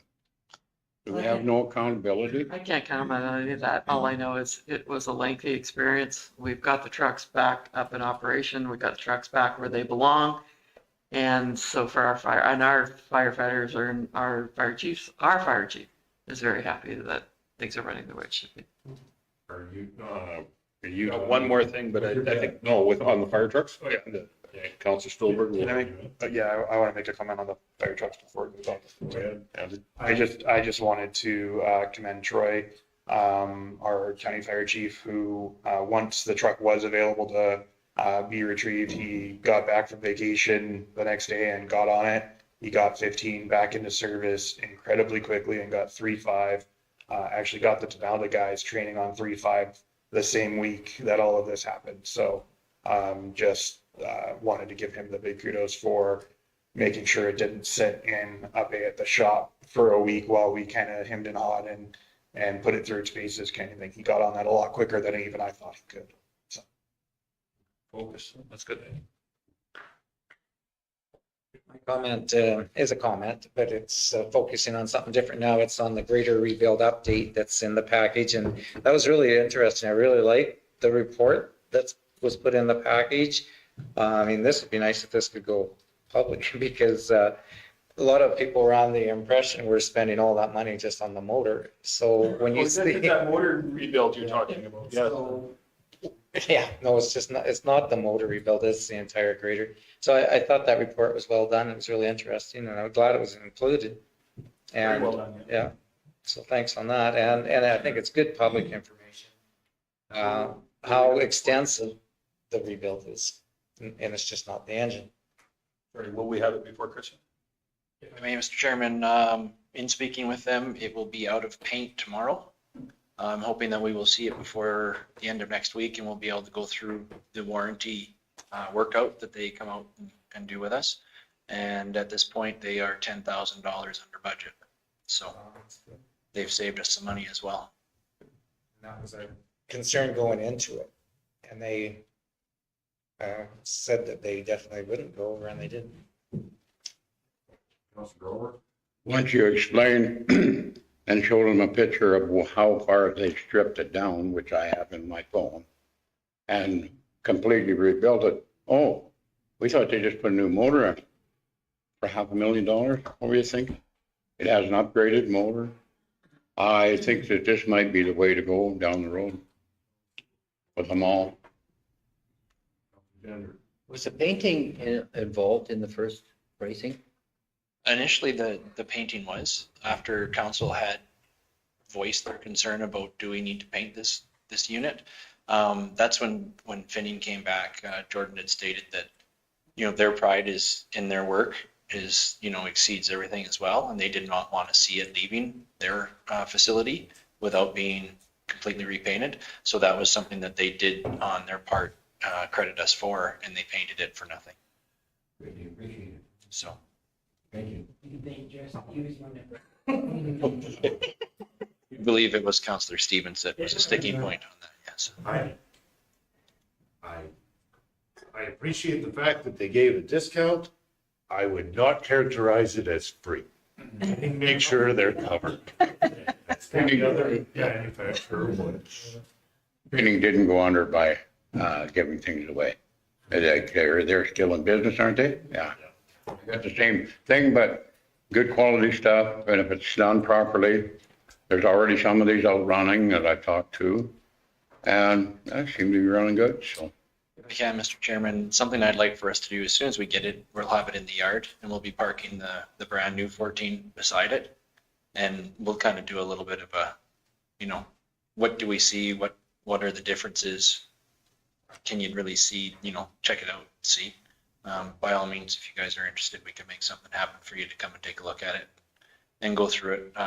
Staff is very excited to get it in their hands and start moving it and put it through the paces and kind of get the test drive out of the way and put it to work so we can see the value that we're getting out of this. Call me the cynic on this one still. I'm not ready just to jump up and down and say this was a total success. I want to see the final product. I want to put it through its paces first. So I think that's everybody, but when I heard part of this was it's pre-def and everything too, isn't it? Yeah, so there's could be some definite improvements. No pun intended.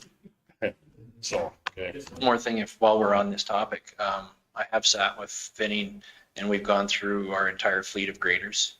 We've looked at them in great detail to see where we're at in regards to all of our oil samples that we are receiving from them when we're doing our fluid changes, all the conditions, the hours in the engines, any of the wear points that we're looking at. We've gone through them with a fine tooth comb. We know where they're all at, and we do have plans going forward if we do see potential issues in these graders through the winter months when we're really getting them working. We've got plans in place. There are opportunities for us to be able to work with Finning in regards to sourcing parts, an engine, et cetera, stuff like that, and getting it done quickly and having a warranty behind it when the work is complete. So we've worked extensively with them to ensure that no matter what, as we go forward, until we get our fleet into a little less aged mode, we will have the service and we will have them running on the road as we need them. Thank you. Hey, Councillor Stillberg. Can I get one more in? Page 110, is there any update on the Nevis rail yard? No. I thought I've seen them taking stuff away from there, or. Oh, really? Well, unless, Nikki, have you got anything? Because I can't remember seeing anything. And I don't think I've received it. It's their property, and maybe they were just working on it. Well, that's been there for like 4 years. We haven't received any further correspondence or information about it, no. maybe somebody was just stealing them.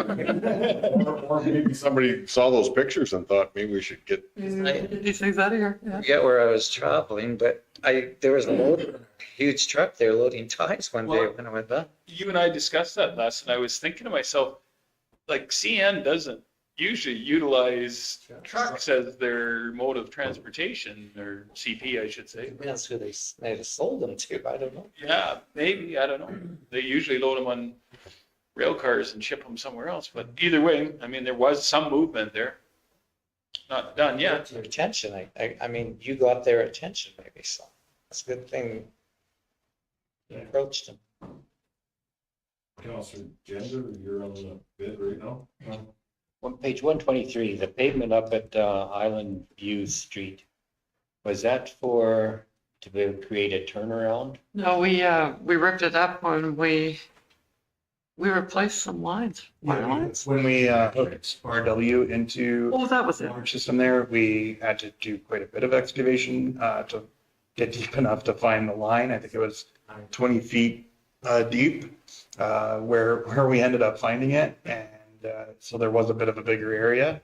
But we were able to get that done while they were up there doing Roshan Sands bucket fill. That's our, that is Roshan Sands bucket fill. Yeah, Mhm. pretty, isn't it? It turned out slick. Now, do we have, you're done? Okay, good. You still have any some more, Councilor Bender? Something on page 137. Okay, it's more of a, okay, the pictures are showing of the gravel reclaimer. If you, Greg, would want to give us a kind of a little update on the piece of equipment, on how it's working. I'd like to see what your thoughts are on. Yeah, absolutely. Unfortunately, we were limited a bit to the extent that we were able to use it. As we got using it, the weather turned cold, and then we ended up getting a dump of snow. So we were limited to the extent that we were wanting to get after it and start using it. Staff, when using it, did definitely see that there was the way that it worked. It seemed to work relatively well in stripping the gravel from the grass and the peat material, etc. It did leave a good portion of that behind. We'll end up next year, we will put it through its paces a little bit more. We're going to be using it off and on in different applications to try to see how it best suits in our areas that we will be working with it. We hope to get a little more out of it, and as well we'll be putting together some more information for council's use in what we see for gain. How much are we gaining? How much are we retrieving compared to hours of operation and cost of operation? So we will be working towards that. Overall, the staff it was Mr. Fisher, a very experienced operator that was utilizing the equipment, easy to work with, easy to use. And like you said, there are applications where, we get a little more time in it, and we see that there are more that we can do with it. So. It was good to be able to see, because like when they first demonstrated here, God, it'd be about 8 years ago, I was quite impressed with it. And so like it took us another term in order to finally, okay, go and purchase it. Then it hadn't been used, so it's kind of, I'll say, disheartening from what I was personally seeing as what we could benefit from it. But it's great to be able to see it being utilized here, and with all the options that you have it available there. Yeah, with that grader, we had basically the mulcher kit on the front of it, as well as the reclaimer on the wing.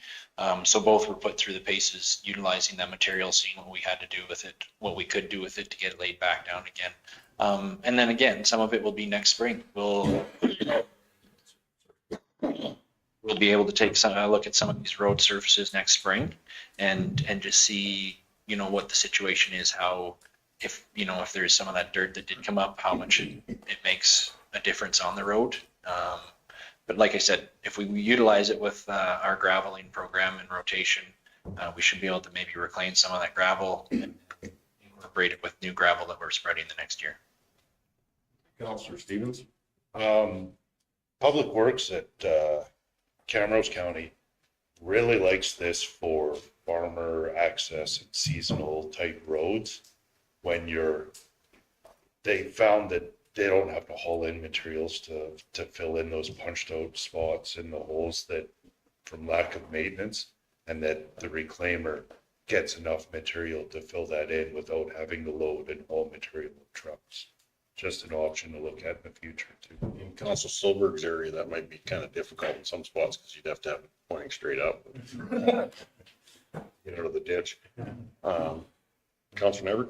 So in this report, you have some shoulder pulls. You didn't do the shoulder, you just used the blade for the shoulder pull, right? Yeah, and some of those, no, we weren't using the reclaimer on the shoulder pull, but we did use the reclaimer after the shoulder pull was bladed, and then the reclaimer and the rotavator on the front to basically break up that material and reincorporate it. So. And could you send us out the roads you did it on, just so that we could come spring get a chance to go out and travel and see? It was staff's full intention that we were going to have the roads marked that we were going to work on, and we had roads in every councilor's division that we were going to go and work on, and then allow for basically a tour if it worked out. Unfortunately, it didn't quite work that way. However, we will be able to go out next year, take a look at these roads, and then again, in the fall, we'll work towards the same idea. Just a question on this, with the icy condition of some roads, and I know a lot of the municipalities have did this in the wintertime, what would it take to pull this onto the icy roads right now? I can tell you exactly what would happen. I think it would work into that ice, and maybe it might be worth trying just a test section. Our only concern would be, I mean, and the test section would be what we would want. You wouldn't want to get out there and get too aggressive with it. Well, if you do a test, it might tell us something this year. There is definitely opportunity maybe to do a test section with it, see how it acts and see what it does to that pack that we're working with on the roads. Because unfortunately we did have a good pack started, weather conditions changed, and then travel on the roads. You have a really good pack in some spots. Yeah, but travel on the roads then chopped that back up again when it got soft and punky with the rain and the warmer temperatures. And so now we've got this rough, uneven terrain that we're working with that pops. So we'll see. We could definitely try it out and see. I know Nehill County, they utilize it quite readily in the springtime when you've got the frost off or the snow's off, but you still have the frost around. And they found that it keeps a lot of that grass material gone already because it just doesn't mix with it. And that's a great opportunity. Painters typically started in October when Councillor Gender and I went down originally and saw how it worked. Councillor Brewer? Yeah, first thing in the spring, works good. If them ditches have been cut, if they cut the hay off. And I was down here south of the airport, Greg. You go south there, that road is done. When they first come out and showed that, and how long ago was that? That road's still good. 3 years ago. I would respectfully disagree with you on that. I think they did it at the wrong time of year, and that was my area, and I was quite pissed that they did it. I got a ton of complaints on that road. Oh no, that's, which the road going east-west? Yeah. Yeah, I agree. It isn't that one. It's the one from the corner down there coming north. And that, on that road it did have it. I think they did that one at a different time of year. No good, was no good. The road's no good anyhow. That road's pretty soft. But the one coming north, I was eyeballing that before we got the snow and I thought, That road was actually good before, well, higher ready and built up. higher and a better road. Yours, I think the biggest problem with it is too soft and should be rebuilt or reconditioned maybe. Certainly crowned it though. Anyhow. Standing there when they did it. Yeah, but it crowned it with no structure. It ended up we got some rain on that and I got a ton of. No, the east-west road, that was done at a different time, at the same day, but at a different time than when we were witnessing the north-south road. You got no road, you can't shape it. Okay. That's it. Anything else on the CAO's report? I'll give you a motion to receive for information. All the question, all in favor? Question? No, I just love how quick you went to that extent. To that vote. Yes, it was, I thought we'd had lots of times for questions. 11.2 financial reports, 11.2.1 accounts payable register, 11.2.2 bank reconciliation October 31st, 2024, 11.2.3 reserves October 31st, 2024, and 11.2.4 year-to-date budget October 31st, 2024, pages 143 to 163. Was there any questions on that? Everybody's had time to go through them. We did have some questions come in that were answered. Councillor Stillberg? I'll move the financials. Okay. Seeing no other questions, I'll ask that question. All in favor? Almost made it to the end of the year. And that would be carried. Okay, 11.3 councillor fee sheets, page 164 of the package.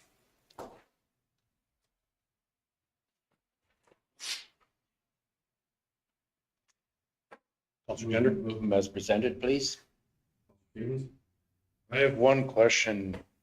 County of Stettler HSE, was that the safety audit that some of us participated in? Whose species, huh? It's Councillor Grover's. I think it's a fair charge. It was a legitimate meeting. That's a housing authority. Oh, okay. Safety, I think. Everybody likes my abbreviation. Oh, I thought it was Not a lot. safety. I thought it was the audit. Yeah, no, it was, HSE, that acronym usually is. I don't have much to do with the audit, no. I spelled Stettler right this time, like, sorry. Point of order. I will not be called an idiot in this council chambers. Come across to you? I didn't hear that, but if, yeah, absolutely not. I know full well that you were one of the counselors that participated in the audit, and that would have been a fine charge, no questions. My only question was, since it was phone or Zoom, if that's what it was, why was there the clarification that it was housing made perfect sense, and I had no issues with it. It took me pretty well an hour to do that. An hour and a bit, yeah. Well, Mr. Grover, would it be appropriate for you to apologize? I apologize. What are you apologizing to and who? Mr. Stevens. I didn't hear that with my left ear. I apologize for not hearing that, picking up on that sooner. Yeah, I'd like to talk to that though. They picked me, I didn't pick them. No, and that's fine. That was, it was a I question. I told them I didn't really want to do it. No, there wasn't even the question. Was that what it was? Yeah. Versus. That's what it was. Is there any other questions? We have a motion on the table. I'll call that question. All in favor? It's carried. Okay, council committee reports. I wasn't lax. A lot of my reports came in were at the very end. We did talk quite a bit about Shirley McClellan, as far as the conversations with Camrose County, the water, rate sheet tie-ins, and, then, doctor recruitment meeting, we talked about it also too throughout this. If there's any other clarification anybody would like, I can give it, but I mean, that's the two right there. Was there any other issues, any other members wanted to bring forward off their reports? Just a continuation on, say, like the Stettler fire, talking to the manager. I just said kind of question, okay, how are things going? He says, it's still a challenge, but things are going. And he said that everything, pretty well all the fire stations are just about up to par on what they pretty much require. They're very pleased on the way it's been going. Well, everything we're hearing from fire stations sounds pretty good, from our rural stations. I talked to a couple of the fire department guys and their gals. They say the same thing, that they're happy that it's moving forward. In the fire vein, I should maybe put a report in, because I'm not on that committee, but I did go to the open house that Big Valley had on their fire, representing the county, and it was a good open house and everything, and it was well attended. And we had Ivan was there and Troy was there, and we had platoon chiefs from Denelda, Big Valley, and Bymore. So the platoon chiefs in the county were all there. And I thought that they were great support, and I thought it was good. And they did an excellent demonstration there. What happens when you put a cup of water on an oil fire? It's unbelievable how high the flames will shoot. So if you did that in your kitchen, if you had a pot of oil catch fire and you threw some water on it, thinking you were going to put it out, your ceiling would be on fire so fast that it'd make your head spin. Was it videoed or anything? Well, yeah, I can share those. And actually that maybe Nikki could get it out for other people to take a look. Just it's a huge eye opener. Nikki's on holidays here. She's still. You can see she's still here. I'm here. I'm not on holidays. I'm working. Nikki, I'm trying to look out for you, dear. And of course, the Big Valley Fire Station, they have a new sign on the street, but they also have the old sign on the building, which was in really bad shape. And I pointed that out, and I think that's been looked after right away. So, and only thing from the volunteer firefighters in Big Valley, at some point, they would love to see a bay added for the county grader, because they could use that area for training where the grader's sitting and it's hard to keep clean when the grader. I was gonna say, the biggest issue is not Clean, yeah. grader brings in, but But anyways, that's something that they asked me to pass on. Councilor McKay? I just want to add to Les's, Big Valley's, I believe, was in the afternoon. So it was in the daylight when they had that oil fire. We had it at night, and I'll tell you, you would be probably surprised how much different. It's 170 times more than what that little pot is. And they've got a little building that they could show you if anybody's ever interested. It's here in Stettler, and they brought it out to the Nauta and Big Valley. So it is quite the thing to see. It shoots higher than the building. Oh, yeah, definitely. It just enclosed that whole building, so. Councilor. Part of those open houses I really appreciated was seeing the pride in the volunteers when the public showed up to take their look-see. Everyone had their chest puffed out pretty good. It was nice to see. Anything else on our reports? Councilor Stevens? I'll move that we receive for information. All in favor? In favor, Councilor? Yeah. Consent agenda items, was there any of these to be brought? I think, yeah, the one was Yeah, Mr. Chairman. United Utilities. 12.10 is a letter from United Utilities. United did call me as well and have a conversation about it.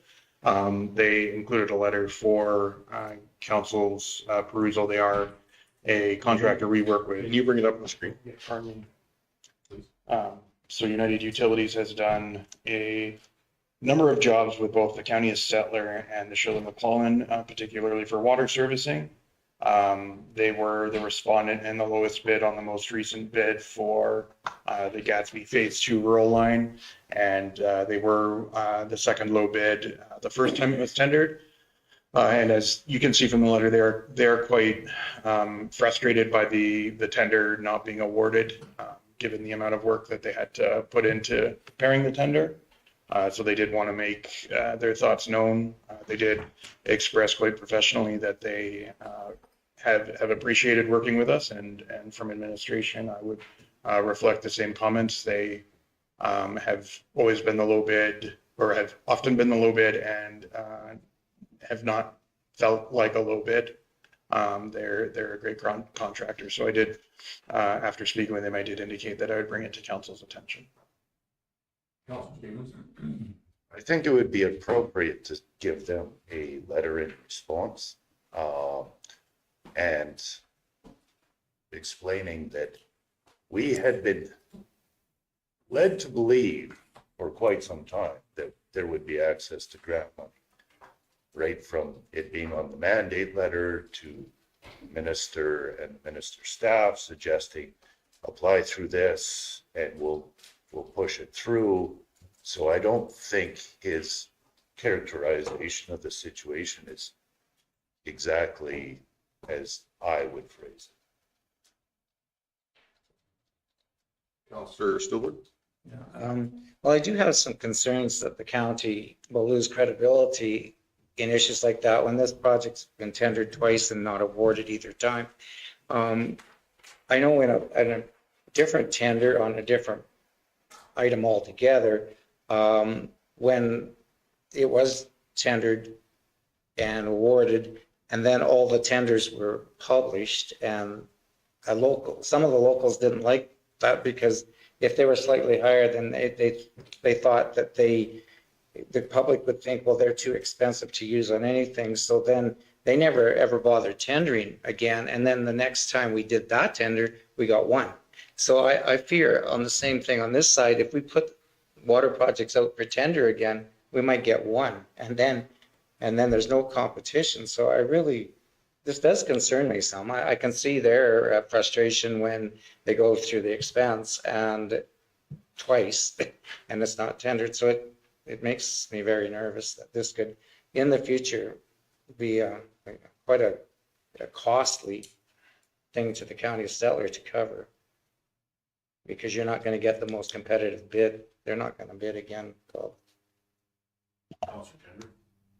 I have found that when we were tendering any projects, it was a privilege in order to be invited to the table. and to put forth a tender on it. It does take some time, yes, but these here, they can go back to the relay. They did not have to do as much work on this last tender as say like previous ones. But I also found that they also stated in there that we had kind of approved the 24 to 27 budgets and roughly 7 months prior to the call it tender. And they more like suggest that they felt that we had it in our budget. We did not have it in our budget. We were like with Councillor Stevens mentioned, okay, it was one that we've been led down a rosy path for 3 years ago. The government had said, okay, you get shovel-ready projects, and we're going to definitely look at them. Every year it goes by, we always get this kind of nod saying, okay, we're going to do it. You get your hopes up, and then before long, it's shoved up our backside. So how much do we prepare? If we do all of a sudden go ahead and do this project, take it out of the funding that we have, we're not going to have any shovel-ready projects. So when the government does say, well, there's one ready, well, you don't have a shovel ready for one. So we're caught between a rock and a hard spot of where do we or don't we? And yes, we do have residents out there, and I take it, okay, we've got sectionals of where there's municipalities or organizations within this country that say, we've got a boil water advisory. For Christ's sake, in this county, we've got people that don't even have water to boil. If you turn on the tap, we have some gas coming out of it. So it's not drinkable, not even suitable to wash clothes. So are we in the same predicament as a lot of these others? Yes, we are. So like we've got to really watch our finances. The finances that we were taking from these, say like for the gas excise tax, we were putting it towards graders. Then all of a sudden we say, okay, we've got one project to put it in towards a water line. For Christ's sake, we've got 3 or 4 other divisions within the county here, same damn prices. It could be up to $2 million worth. We do not have the finances now. So, yeah. Okay, thank you, Councillor Tender. Any other comments on? Just to last side, I don't know if there's any other way we can do it.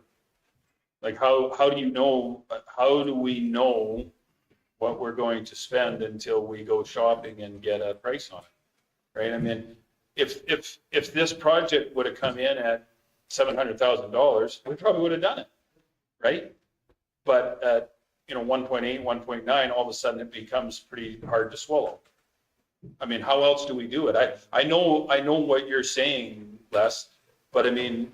But you should have some idea how you're going to pay for something before you even ask for it, I think. But if you don't know what the price is, it's hard. I mean, I don't know about you, but typically if I go shopping at any retail store, if there's not a price on the product, I'll look at it and then I go, well, I might ask, hey, how much is this? And then, if they've got 7 guys asking them how much something is, maybe that's their cue to put a price on it. I get what you're saying. We need to know though. But we tendered it once. We had a pretty rough idea and then we increased it. So we knew it was going to be more. You had your finger up again? But it seems like the government is dangling this carrot in front of us. Are we going to bite for it? And I'd hate like hell to spend the money and then all of a sudden the following day say, okay, you're out to lunch. You already tendered it. And another one ready. With changing costs, like construction, purchasing, every cost has been going so, I use the term crazy over the last couple of years. I think it was as far as the order of asking us for a second quote on this, we were maybe under the false hope that things had changed and prices were coming down. Maybe our financial, like we could support it financially. But I understand both sides of this, and I can understand why a vendor could be getting frustrated, especially if they did projects for us in the past, and if they were, because we were bidding it, we're penciling us in that it would be a project and a pretty good sized project. This could be a pretty good sized project this year, so it may have prevented them from bidding on some other things too. So it's just we have to be aware of that when we're putting these out. Yeah, Mr. Chairman, if I can add, we do, of course, all of our tender openings are public. So any bidder does know right away whether they're the low bid or not and may may in fact start scheduling work as you indicated, or forgoing other bids where they don't feel that they would be able to accommodate our project and another project simultaneously, especially for an outfit about the size of United. They're going to be kind of a one project at a time group for the most part. Councillor Stevens. I'll make a motion that we instruct administration to give a letter in response to this contractor, outlining us appreciating the work they've done, looking forward to working with them in the future, explaining the grant scenarios that we were led to believe. And I do think a response is warranted. Would, Mr. Chairman, if I could, would that include an offer of a letter of reference? If they wanted it, but frankly, If they were to ask me for a letter of reference tomorrow or yesterday, I suppose I wouldn't have necessarily asked council first. We would give them a good What I'm saying letter of is reference.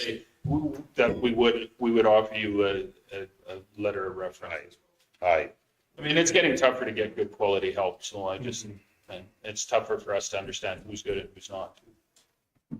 I feel for these guys, I get it. Councillor Gender. The other point is, okay, if we could take on these projects and do them, in order for us to be shovel ready, we then have to spend, what, 10% of the contract? So roughly about $200,000 out of our pockets in order to go get something shovel ready for the next project to come along so we can say, oh, we're ready for the next handout from the government. Happens in the housing industry all the time. You do a $13 million affordable housing build, and you got to have 10% down, and then you may not get it. Most of them are overprescribed. I know it's a pain in the ass. They need to almost have grants for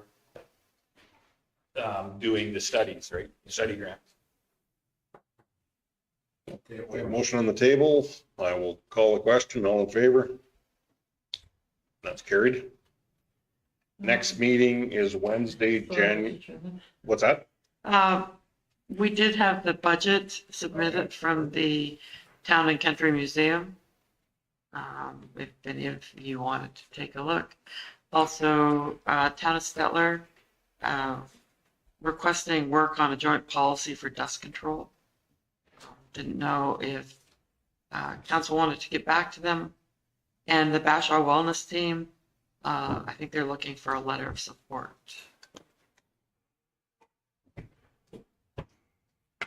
Who's doing the additions? No, it's still in consent agenda. Oh, okay.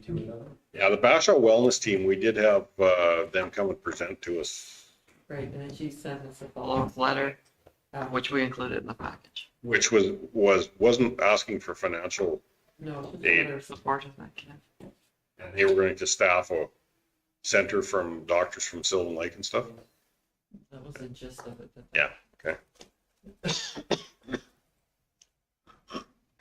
I guess if we look at 12.8, page 211 of the package, are you looking for just a recommendation or a motion of that? CEO Custy. Maybe just a motion to give them a letter of support and Nikki can get working on it. If that's what you want to do. I will do that, or ask administration for a letter of support for them. Questions or concerns on that? Okay, call the question, all in favor?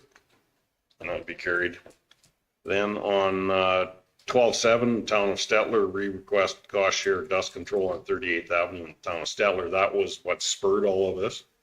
Yeah, But that was from our request by the Anderson subdivision. And basically, we went back and asked them to cost share the second application, and they want to develop a policy, which I don't really have a problem with, just try and find the time.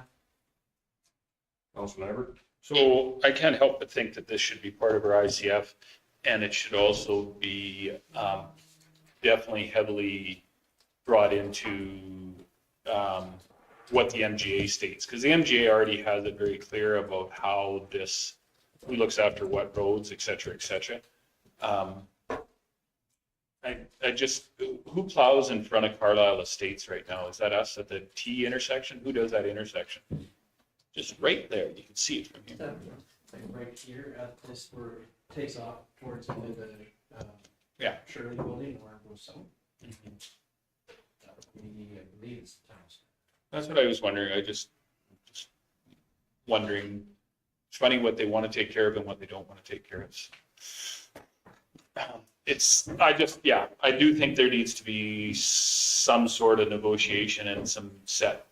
Good policy makes for good governance, and in this case, that's where we're at. But this should this not, and the question to administration is, it's not an ICF conversation? Absolutely. This could go to the ICC, the Intermunicipal Collaboration Committee. And part of this too is to make people aware of which roads are which, that even though they should be able to read that for road use agreements, et cetera, when there's heavy hauls, they could be damaging the other party's roads too. Yeah. So The portions of the MGA you're referring to are actually less clear than most people think. Because it actually doesn't refer to municipal boundaries, it refers to municipal district boundaries. So it starts to get confusing when you're interacting between rural and urban, and often an annexation order will specify whether a road allowance is included or not. And in some cases, you might be surprised. But I mean, it does have some guidelines set out ahead of times of, it's not perfect, but it does have some guidelines, east, west, and north, south, et cetera, right? Yeah, the operative wording there though is if the road is on the boundary, on and adjacent are separate terms. The only time that the boundary is actually identified as on the boundary is between neighboring municipal districts where we're defined by simply the township. We're not defined, our borders aren't defined as specifically as where an urban is established and there's an order in council setting up the boundaries, so. I have no problem discussing this with the town and jointly coming up with a solution. All that makes sense. In the order of priority, we had discussed updating our policy for these group requests, such as Anderson subdivision. I would think that we update our policy before we further complicate it by negotiating another municipality. So do you want us to get back to him now or just wait or? I think get back to him and just say yes on it, but it should be, Mr. Chair, that we're discussing our policy for sure, and we want to work on that. And that it is probably best suited to be inside the IC. that's a motion, Counselor. I will make that as a motion. Questions, concerns? Counselor Gender? We're going to send a letter at least thanking them for looking at it, and we will. Oh. They didn't look at it. They outright denied it the first time and outright denied it the second time, with the caveat that maybe we'll look at it because they figured out that they know that was something that wasn't right. They hung their head. Okay. Motion on the table, call the question, all in favor? Motion carried. Ernie, if you had a road between me and you, I would help you boil it, buddy. Reminder, that even if we go through each individual one, you still need to approve the correspondences. I know, we will at the end. We do have the other one that did come up from the CAO was the Stettler Town and Country Museum. Their donation, their payment from the country. I want to know. Yeah. Canada. So you show the line of income and it shows what they expect from us. What was our previous year? 2024 was 32,000. It was 32,000. Okay. It's the same. Same. It's the same, it's on the chart. Anybody that's you're on the board? I'm on now. Justin was on longer in 24 than I am, but I mean, their financial picture looks good now. I mean, they're within $100 of balance in their budget, so that easily can take that out of savings. So that part is looking good. I see they're projecting an increase from the town, but not the county on the requisitions. Their staffing is down a little bit.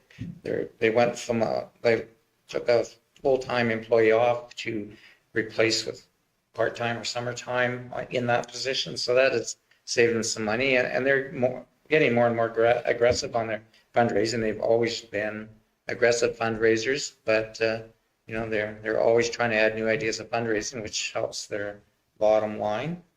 Got any other questions? Justin will be happy to answer. Do you have any additions? I just got a quick question. So do they expect to generate revenue from the golf, the mini golf? They do. Yes. They charge $3. Okay, no, I think that's a great idea. It looks good. Works well with everybody. Do you have any other updates, Councillor Stevens, to add to that? Well, I'd just point out that we changed the committee rep and all of a sudden their budget is in better shape, so. That's good. That's what I was gonna say. Councillor Grover? I don't know, maybe it should be the other way around, because who benefits from when people go to the museum, go shopping, go buy stuff here in town? And I know we always put in our fair share. If town has any problems with it, that's more than fair. Being I'm fairly new on this board, I've got a question for administration. I see the difference between town and county requisitions. Does that still reflect that the county uses their equipment in there more than the town, or is that not the reason? Yeah, we do. Well, We supply gravel, we do grading, do some snow removal. I'm not sure what the town does. I think they help with mowing and they may do some snow removal. I'm not sure. They access this gate that we put in for them and they use this area as parking and Overflow on big events and stuff like that, yeah.